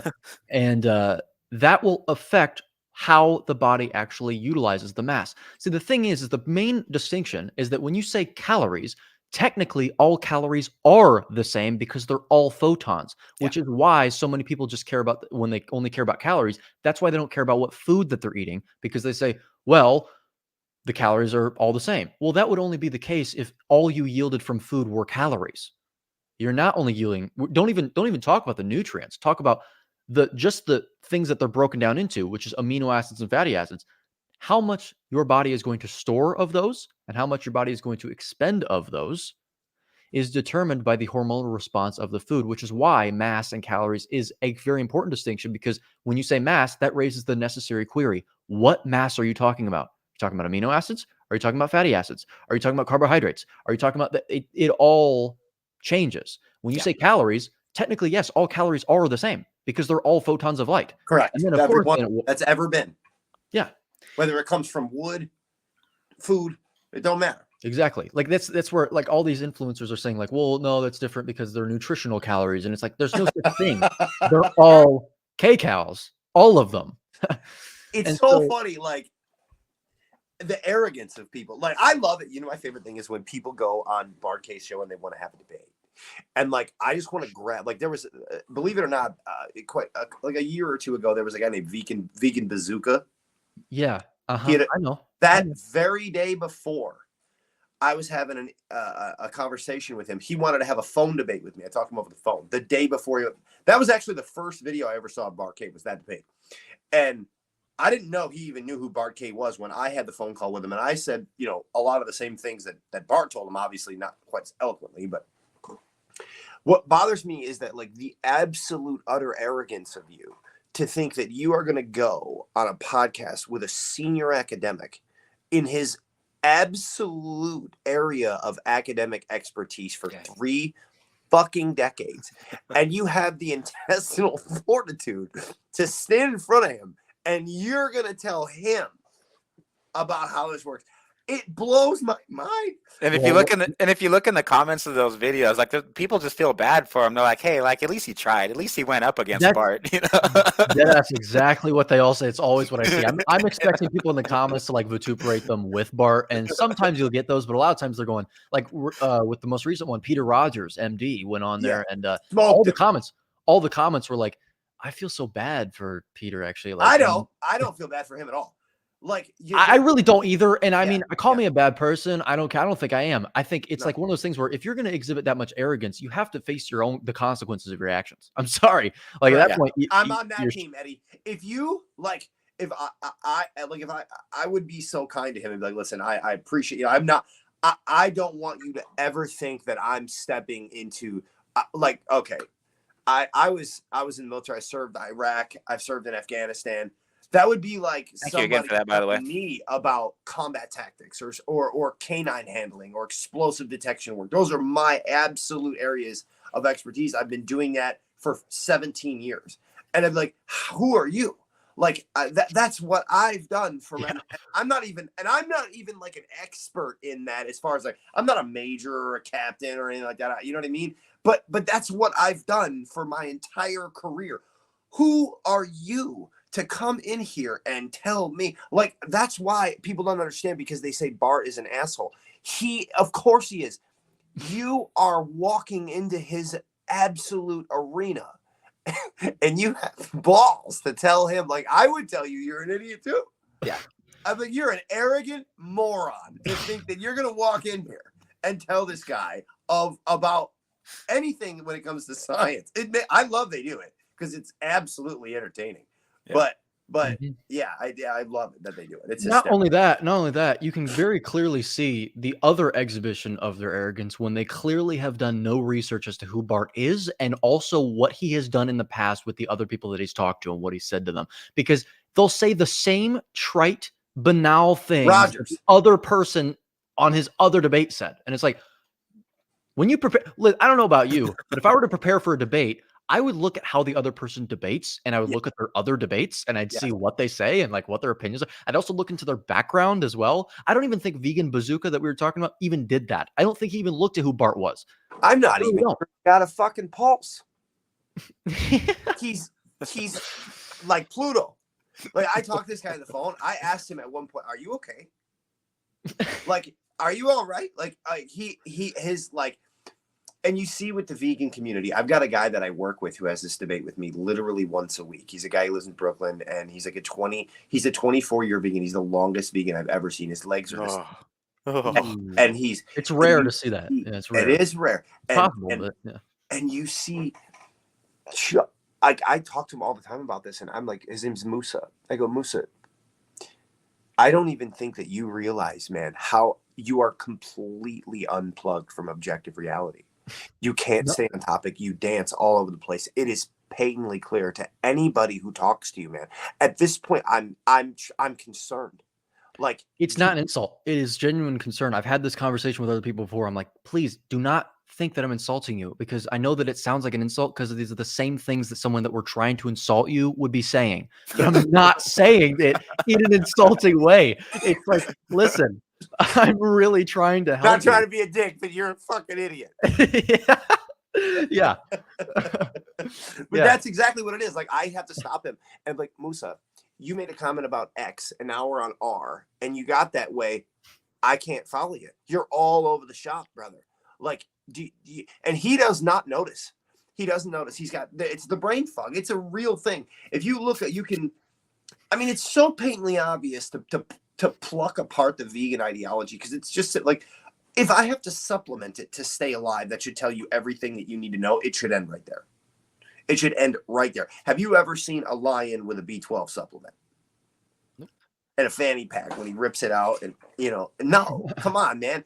It should be that simple. But some of these people are so far gone. That's why, like, I have such a passion for this, because I don't want to see any more stuff. Like, people get wrapped up in this crazy ideology, and they go down these wormholes, and it costs them, Mm-hmm. Like, but I guess as far as our friend Vegan Musa goes, such is karma. Speaking of friends on Instagram, is it okay if I run this one by you guys? Sure. Mm-hmm. Okay, cool. So I'm actually not going to use this person's name, but on one of my recent call-out videos, I referenced PMID 2067559, weight and metabolic outcomes after 2 years on a low carbohydrate versus a low fat diet, a randomized trial. So one of the comments was, this profile, me they're referring to, tried to reference a 2-year study comparing low carb versus low fat diets, saying that the low carb lost significantly more weight. Yeah, I don't know why he said that, because the study didn't show that. So I came across this study reading Nina Teicholz's book, The Big Fat Surprise, and on page 310, she says, this trial on 307 adults pitted a low-fat, calorie-controlled diet against an Atkins diet that was unlimited in calories, and investigators found almost no difference in the health or weight loss of the subjects of the two diets, except notably that HDL cholesterol improved by 23% on the Atkins diet, whereas no such advantage was seen in the low-fat dieting group. That's a Foster study for 2010. I'll put a link to that in the show notes as well. So again, to be fair, and I'll put a link to this one too, that I'm going to be referring to. But to be fair, I guess this guy had a good point, because after reading the study again, technically, yeah, it doesn't use the word calories, and so I can see where the confusion is coming from. And here again, just like what we were talking about earlier, guys. So if you're making content for TikTok, you have a very short amount of time to get your point across. So I didn't have the time to add like this additional context, but I still stand behind what I said. If I could do that post over again, I probably would have referenced this study, which is PMCID 608688, the Carbohydrate-Insulin model of obesity beyond calories in, calories out. On session number 47 of this same show, that is when Steven, Carnivore, you and I, Carnivore, JT, and I all discussed this entire study at length. So to this commenting Instagram user, my goal is never, and for everybody else listening, my goal is never ever to confuse people or to spread the wrong information or to give false claims. That's not what any of us are trying to do. Science is complicated enough, and so is the human body. So on this show, we're just coaches explaining what we see working, and we do our best to explain why it's working. So I hope that you hear my heart. Thank you for your comment, because comments like this cause me to dive deeper into the aspects of nutrition that are confusing. I'm not offended. Have a good day. Eddie, Steven, we're all experienced and see examples of people who go keto carnivore, and we've all experienced this ourselves. We've all seen other people that go keto carnivore to lose weight until they arrive at the healthy body weight that they want to be at, eliminating carbohydrates and prioritizing fatty meats, even though it usually results in a calorie surplus. What are your guys' thoughts on that? Go ahead. Okay. Well, that goes right back to my point that the body doesn't function with respect to calories, or it doesn't utilize the calories. It's all about the endocrine system. And I know that Lane Norton, just to bring him into the picture again, not just because like I'm obsessed with talking about him or something, it's because he's the one that if we want to bring him into the picture again, here's a picture of him. This is my contest prep book. yeah, dude. I mean, like for bodybuilding contest prep and for like what to do for your spray tan and everything and how to do a low bar squat. Yeah, I mean, like he's the guy. Calories. Yeah. So the other thing that I would like to say, though, is actually a big reason as to why, just an example of how hormones can have such a drastic effect. Let's say that calories, like, because technically, as we sit here and speak, we are emitting calories. That's why we have body heat in the first place. Yep. Okay. So let's just say that we could have calories be absorbed and we could also, emit calories, which is not true, but let's just say it for the time being. Well, the way that insulin works is, of course, since it's an anabolic hormone, it's involved in lipogenesis, which is not only the creation of new fat, but the storing of fat, right? That you're already eating. But the thing is yes, it's also involved in muscle synthesis and all that stuff as well. But primarily, let's just focus on the fat part. If insulin is low regularly, not chronically, you need the bump for anabolic activities to occur in the body, or else you have really bad problems that occur, like that are associated with extended ketosis in the first place, which is what Paul probably had. He had the very same issues that go along with that: thyroid issues, electrolyte imbalances, muscle cramps, which are subsequent to that. That's all the sequelae involved with that. So here's the thing, though. Even just with those bumps in mind, not chronically low insulin. When insulin is low for long periods of time, regularly, that's your homeostasis, is low insulin. With your mitochondria, there's a phenomenon that occurs that's called uncoupling. I don't know if you've ever heard of that, uncoupling mitochondria versus coupled mitochondria. Okay. No. Well, basically, regularly, normally speaking, your mitochondria are coupled, meaning it uses exactly the same, the exact required amount of fuel to create ATP that is required to create ATP. So in other words, they're very efficient. They're only using as much fuel as is required to create ATP, as much ATP as needed. Well, the thing is that they can become uncoupled, wherein they actually use more fuel than is required to create the same amount of ATP. So they're actually becoming inefficient. Now, inefficient has negative connotations because inefficiency isn't a good thing, right? In the case of mitochondria, it actually is, as long as it happens in your fat cells. When you have low insulin, this typically occurs within your fat cells. If it occurred in all of your cells, that would be dangerous. You would waste away. It occurs in your fat cells, though, and it converts it into brown adipose tissue as compared to white adipose tissue. Brown, the reason it's brown is because it's very rich in mitochondria. Mitochondria are primarily composed of iron, and so that's why it looks brown if you zoom out on the way it looks. So the thing is, though, that means that even if you're eating more calories, again, just to say for the time being that you can absorb calories, you can consume them, you are therefore burning more, even though you're eating more, because your mitochondria expend more of that energy in the form of heat. That's what actually ends up happening. The mitochondria are using more fuel than is required to create the same amount of ATP. So then the question is, well, where's the other bit of fuel go? Like it used excess, so where does it go? It's basically released as heat, because heat in a chemical reaction is a sign of chemical inefficiency. You know that, like in chemistry class, if you had a reaction that emitted a lot of heat and produced a lot of heat, the product was probably going to be a lot smaller because more of it was released in the form of heat. Well, same exact thing with mitochondria. And so when it comes to the whole calorie model, which is completely fallacious, we know this, it's borne out even with that, because you can expend more calories by eating more as long as the food is of a different macronutrient nature, particularly with respect to the carbohydrates and the bereftness and destitution of them, actually. If you don't have them, you're not going to raise your insulin, or at least spike it, really, because protein raises insulin, but we already talked about that. Not really that markedly, just enough, because it's a demand-driven process kind of thing. And so you'll actually uncouple a lot of your mitochondria, which is why a lot of people can get away on carnivore with eating a ton, and actually in many cases lose weight. You're seeing that with Carnivore JT right now. With his challenge where he's trying to get fat on carnivore, and he's lost 3 pounds. Eating like 4,000 calories. Somebody tell that.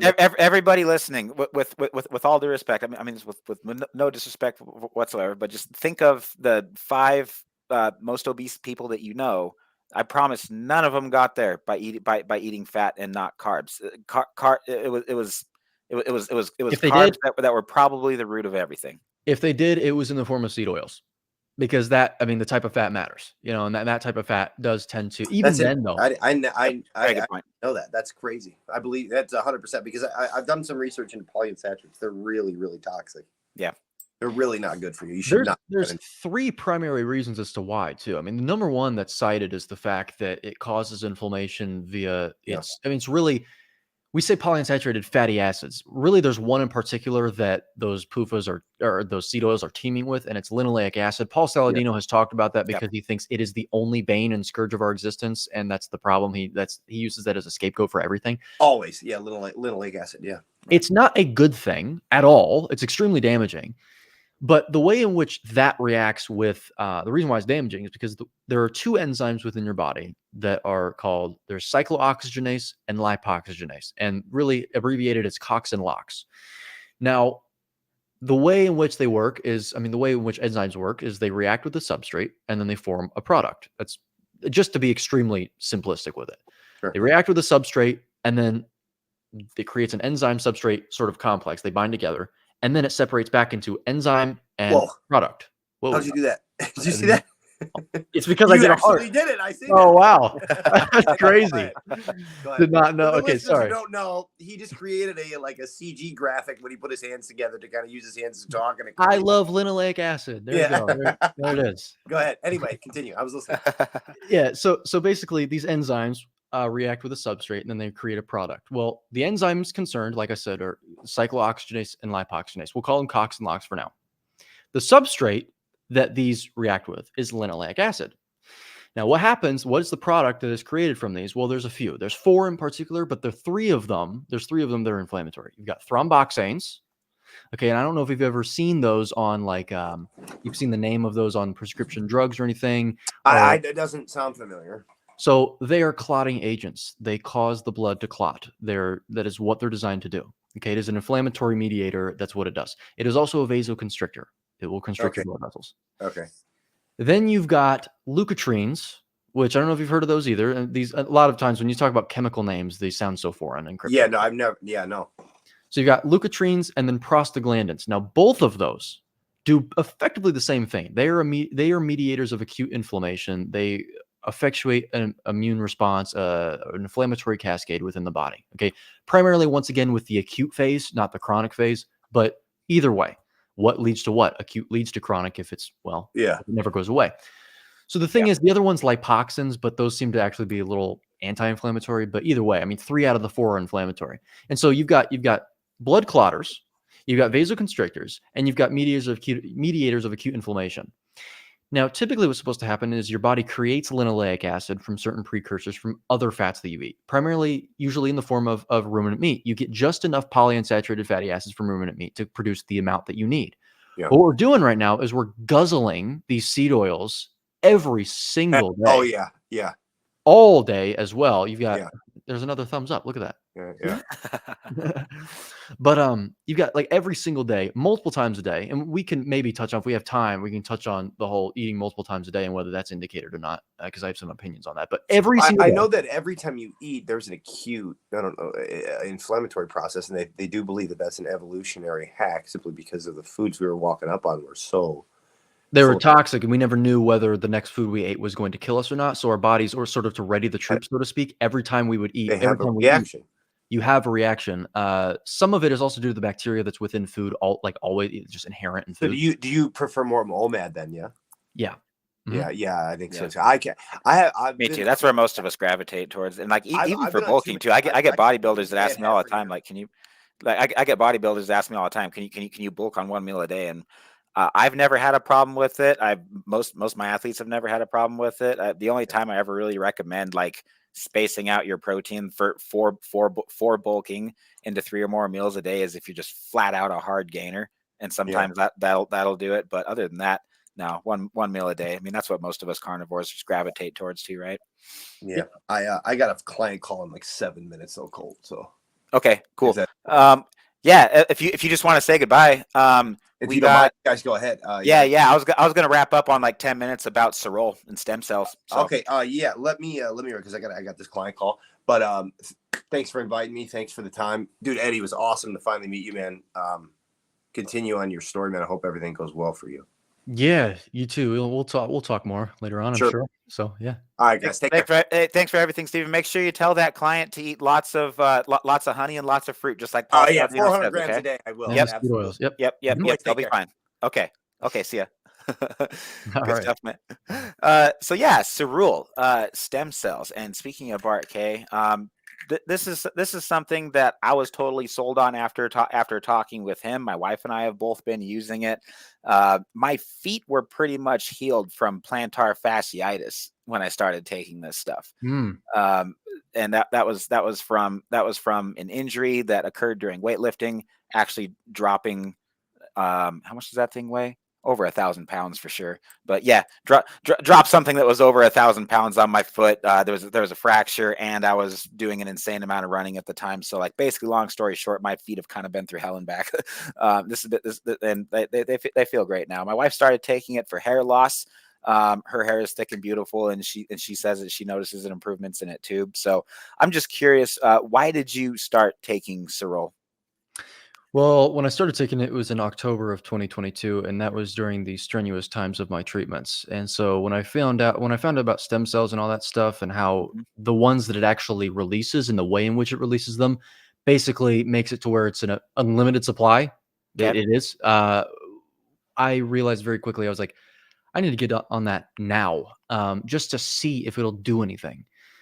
Now, what I can say is that there's an association. Now, before I even say anything, I think the best thing to preface with is there are 3 confounders here with my case. Number 1, I was getting P.R.P treatments all the time.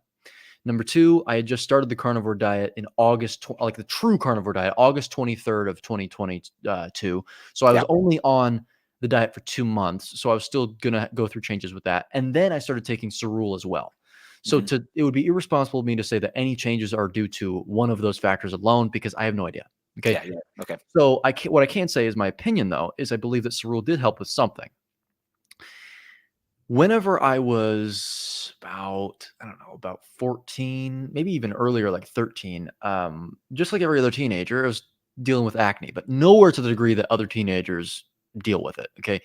But I always had acne, and the worst part of it for me was on my back. It was back knee more so than on my face. So that was not pleasant. I mean, it didn't hurt very bad, but sometimes it did actually. I mean, if I rubbed up against anything, it would hurt very badly. Because I mean, we're talking about acne. We're talking about inflammation. It is inflammation, something that's red, swelling, like that's a manifestation of inflammation. Well, what I can say is it was on my back, but it was also, if it was on my face, it was always on my forehead. It's all on my forehead. And a big part of that was because my hair would sit on my forehead. And so that would just cause issues because of the oils and stuff like that. Well, within a month, actually, of taking Cerul, StemEnhance Ultra, really, because, Cerul, it's a huge. Okay. Yeah. That's the same one that I'm taking, is StemEnhance Ultra. Yeah. I have had no acne really to speak of whatsoever. It went away within a month. I'd never seen that since I was 13 years old. Now, once again, was that carnivore? I don't know. Was that Cerul? I don't know. It definitely wasn't the treatments. The treatments aren't going to do anything for my acne. If anything, they'd make it worse because my whole body's inflamed, right? Like they are purposely inducing inflammation because that's the healing process. That's what the treatments do. Yeah. To build up my ligaments. So we can definitely eliminate that from the potential causes. But it was either Cerul or the diet, in my opinion. It doesn't just magically go away. I think it was Cerul. I really do think it was Cerul. If anything, it was both combined. It didn't do anything to harm me, or it didn't do anything to, get in the way of that. And so what I will say is why, I'll answer another question that you didn't really ask, which is like, why are you still taking it? It's like, but really the reason why is because why would I not? I am going through treatments, and it is required that it is required by my body to heal the ligaments, and anything that's going to help that is definitely going to be with stem cells. It's going to do only helpful things. Yeah. So that's one thing. But also, we know that this product works. We absolutely know that it does what it says it does. It does not claim any therapeutic effects, which is important. We're not claiming that the product does either. What we are saying is that it does exactly what it says on the bottle, which is it will release these stem cells, these CD34 plus stem cells from your bone marrow. It will release them in vast quantities. These stem cells absolutely do exude exosomes. A lot of people don't know what exosomes are, but they're basically signaling molecules that the stem cells themselves will release, and it will tell the stem cells exactly where to go. So not only are they just free flowing through your body, they know exactly where to go. And so that's also extremely important to emphasize. So the fact that we know that they work, and I mean, of course, we don't have time to go through the studies now, I'm sure, but if anyone wants to, like, I don't know, Colt, I could even send you the studies as well if you don't have access to them right now. You could link them in the notes because Definitely. they're Yeah, I'll do that. Yeah, they're demonstrably More information where to purchase all this stuff, everybody. Show notes. Okay, yeah.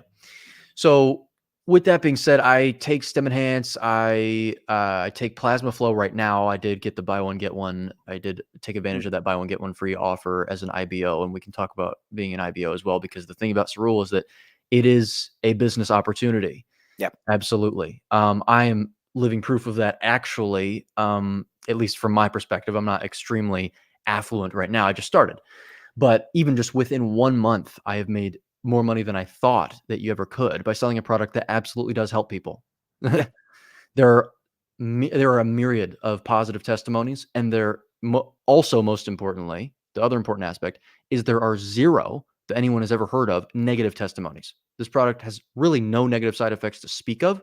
There was one negative side effect, one out of the, I don't know, thousands, hundred thousand, maybe even millions of people that take this product. And it wasn't due to the product. And it was also before, it was the preceding company before Cerule was Cerule. It was called Ciactive, I believe. And it was because some shellfish protein was actually, it got into the product, and someone had an allergic reaction to the shellfish protein within. So it wasn't Cerule in the first place. It was the shellfish that got in there, and then they upped their game with respect to the filtration process. And ever since then, no negative side effects have been really reported at all. Wow. And so I mean, have you ever heard of anything like that? I really haven't. and congratulations on how well you're doing with it too. Yeah, like we've been taking it, but haven't really been advertising or really doing anything with it. We've just been plugging the links in our show notes whenever we do talk about it, and we've been breaking even, haven't signed up any IBOs, and so I mean it's been worth it to our health, and it's been worth it for our finances to be involved with everything. And so yeah, we've loved it so far. Well, I mean, I have an interview coming out next week with Bart K again. It'll be my third, but it's not just because I only want to interview Bart. It's just because he is a vast, really, he's almost an abductory in and of himself of information. And so I'm trying to get all of the information out of him that I can. This one is focused around Cerule, and at the end, it's focused around the business, what is involved with being an IBO, an independent business owner, how to make money with it, and all that stuff. And is it actually, since it is a multi-marketing kind of thing, a lot of people are turned off to that. It is not run like any other multi-level marketing system that you've really, and they don't do the same things either. A lot of the companies will focus really too much on the recruiting aspect than actually making a solid product. Cerule doesn't do that. They depend only and solely on the individuals to actually promote the product. Yeah, I haven't recruited one person yet, and it's been working great for us so far. So exactly. it's like we're just getting paid to use something that makes us feel better and that we love. So yeah. So if anyone, since you don't really advertise the product too much, like you just said, I mean, you plug the product here and there. Anyone that wants to know more information about that, I do have a video on my channel called Cerule Products, and I'll make an updated version as well about that later on, probably. And also, that interview will be out next week. I'm going to schedule it for Saturday. Well, on YouTube, it'll be 2 weeks because I have 1 week early uploads on my Patreon. So it'll be all my videos on YouTube are 1 week later. So it'll probably be in about 2 weeks. But once that video is out, I would suggest people watch that as well, because there's more information contained within it. You get into the granular details. How do the products work? What are the active ingredients? What are the other products? Because we talk about StemEnhance Ultra, and I just mentioned Plasma Flow, but you've also got Ciactive, Ciactive Joint, Collagen Active, and then skincare products. So what is the difference? Also, what about the ingredients? There's 1 or 2 ingredients that can be contentious here and there. Are they negligible? What do they do? What are their purposes? All of these details are answered within there. So, and so it was important to play devil's advocate on that interview. That's exactly what I did. I've seen those videos on your channel, but I've seen that they're on your channel. I just haven't had the opportunity to watch those. So I'm definitely going to go study up on those, and make sure you tag me on any content that you have coming out about it, because I'm still very much new to all this and learning myself. So thank you very much for that resource, pal. Yeah, no problem. It'll also be included in my book when that is out as well. Again, I'm plugging the book again, April 1st.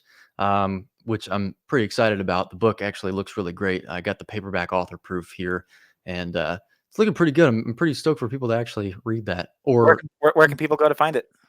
So right now, There is the ebook that is available on Amazon. That is linked on my community page on YouTube and also linked in the description of all of my videos. Unfortunately, Amazon for some reason does not allow pre-orders to be actually like available for hardcover and also paperback, like the physical copies, which is odd because you'd think that those are the most important ones to pre-order, not the ebook. But so therefore, I actually don't have a link for those yet. I get the link whenever the books themselves are released on April 1st. I will be releasing those on my channel, the links again in the community pages and also in every single description on every single one of my videos, which may take a minute to edit each description, but I'll do so. And with that being said, people have been expressing interest in it, and so I'm definitely going to be very punctilious about getting that stuff out. And very, very proactive. So yeah, the book is called, just for anyone wondering, it's called Contraindicated, and it's a closer look and revision of mainstream health axioms that have perpetuated illness, disorder, and disease for over a century. And I spent about a month finalizing the book, like a start to finish, actually. But the reason why was because the months prior to that, I was just writing essays for myself. And a lot of the book is an aggregation of all those essays together. So a lot of it was already written, right? But overall, it took about a month of just sitting in front of a computer for 14 hours a day typing and citing. There's 520 citations within that book. Oh man. Yeah, I really, really went in, and after dude, okay, because I'm so working on writing a book right now, and so this is just like bringing the dream to life for me. Yeah, it's gonna be called "Eat Like a Lion, Live Like a Lion." So good, yeah. No, I'll read that. And also the great thing is, you can. There's plenty of other self-publishing platforms that you can do it yourself, like ghostwriting little coteries that'll do it for you. But also afterwards, once you get the formatted copy, on KDP, Kindle Direct Publishing, you can do it completely for free. You can release the book for free. This was all for free. Oh wow! Okay. Yep. It does not. I got a hookup now. Yep. Yeah, you can totally do it. Kindle, Amazon allows you to do that. That's how I made my hardcover, my paperback, and all that stuff. I just had a graphic designer make the hardcover and the paperback covers, like the cover design.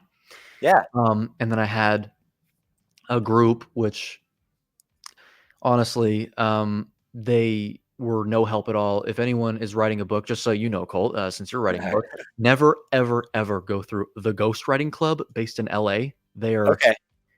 They are I could talk about that later on, but they are extremely irresponsible and incompetent. And actually, most of them don't even speak. I got that written down in my journal right now with a big X through it. Don't contact those guys. Got it. Do not do it, because most of them also are not. They don't speak English as their native language, and so they'll misinterpret your book and make grammatical errors like all the time. I dealt with it all the time. So anyway, and they'll try and scam you. It's free to do all this stuff. They were trying to charge us $2,000. So just don't do that, because But I just got a graphic designer and this other group of people, the Ghostwriting Club. They were the ones that formatted the page size and the margins, but that was all that was done. I could probably do that myself. If you just get Microsoft Word and stuff like that, you can do that yourself. You have to pay for that, but Hey bro, we're coming up on 2 hours right now, which is our time limit. So I'm going to kill the recording right now. Let's finish talking about that after we're done recording, though, if that's all right. yeah, definitely. Yep, okay, cool. Where can our listeners go to find you, pal? So I'm primarily on YouTube. I'm going to branch out on Instagram eventually, but not right now. On YouTube, I'm at e.goeke _ GOEKE. And also you can search me in the YouTube tab by typing in Edward A. Goeke as well. That works. And then on Instagram, I would appreciate some follows on there as well. It's also e.goeke_. And then on TikTok, it is also I think e.goeke41. That is before I get taken down, because of course, I've already got like a community strike because I'm posting the correct information. And I know, like I'm getting so much hate for whenever I say anything about calories or fiber, man. It's just like I just wait for the comments to come on, and I'm like, all right, hit me with your best shot. Yep. And then finally, and depending on how things transpire, perhaps the most important is actually X, formerly known as Twitter. I am at Goeke Eddie on that platform. And that is just to hedge against, I post my YouTube versions of my videos on there on the same time that my YouTube videos are posted on YouTube. And that's to hedge against any possibility of censoring on YouTube that I may have the privilege of actually experiencing the more my channel grows. Because if for some reason I'm shadow banned or just outright banned or demonetized, people can go over to my YouTube, or I'm sorry, my Twitter or X, and then I'll have a coterie over there and people can actually still enjoy my videos and they'll know what's happening. So people have been following me on there, and I would suggest other people do the same if they're going to watch me on YouTube. So those are my platforms. I mean, on YouTube, you'll also find my Patreon. You get exclusive content on there, 1 week early uploads, 3 videos per week instead of 2, ad-free content, uncensored content, all that stuff. So that's also on there, but that will be linked in the About section on my YouTube page. So, yep. And that is it for this week's session, everybody. Thanks a lot for listening, and make sure to let us know what you thought. You can do that directly from your podcast app or DM Mark or myself on Instagram. You can also email your feedback, questions for us, and more specific topics you'd like us to teach on next. Coach Mark Ennis and I are both on Instagram and offer private one-on-one consultations as well as coaching services. Links to schedule coaching calls can be found on our Instagram bios or in the show notes of this podcast, as always. And one last reminder before we sign off, leaving a review only takes about 10 seconds. So if you're on Spotify, where you can see in the show notes, right below that, it says Q&A. And right there is where you can tell us exactly what you think. We're going to respond when we record the following week, either by reading your review or discussing the topic that you'd like to know more about, or even by getting to work on whatever critiques that you have about how we can continue to improve this channel. And that's how we communicate back and forth as a dialogue, not a monologue, in this intimate conversation that we call Carnivore Coach's Corner. Share this with a friend if you found it helpful. We'll catch you next week right here again on session number 51.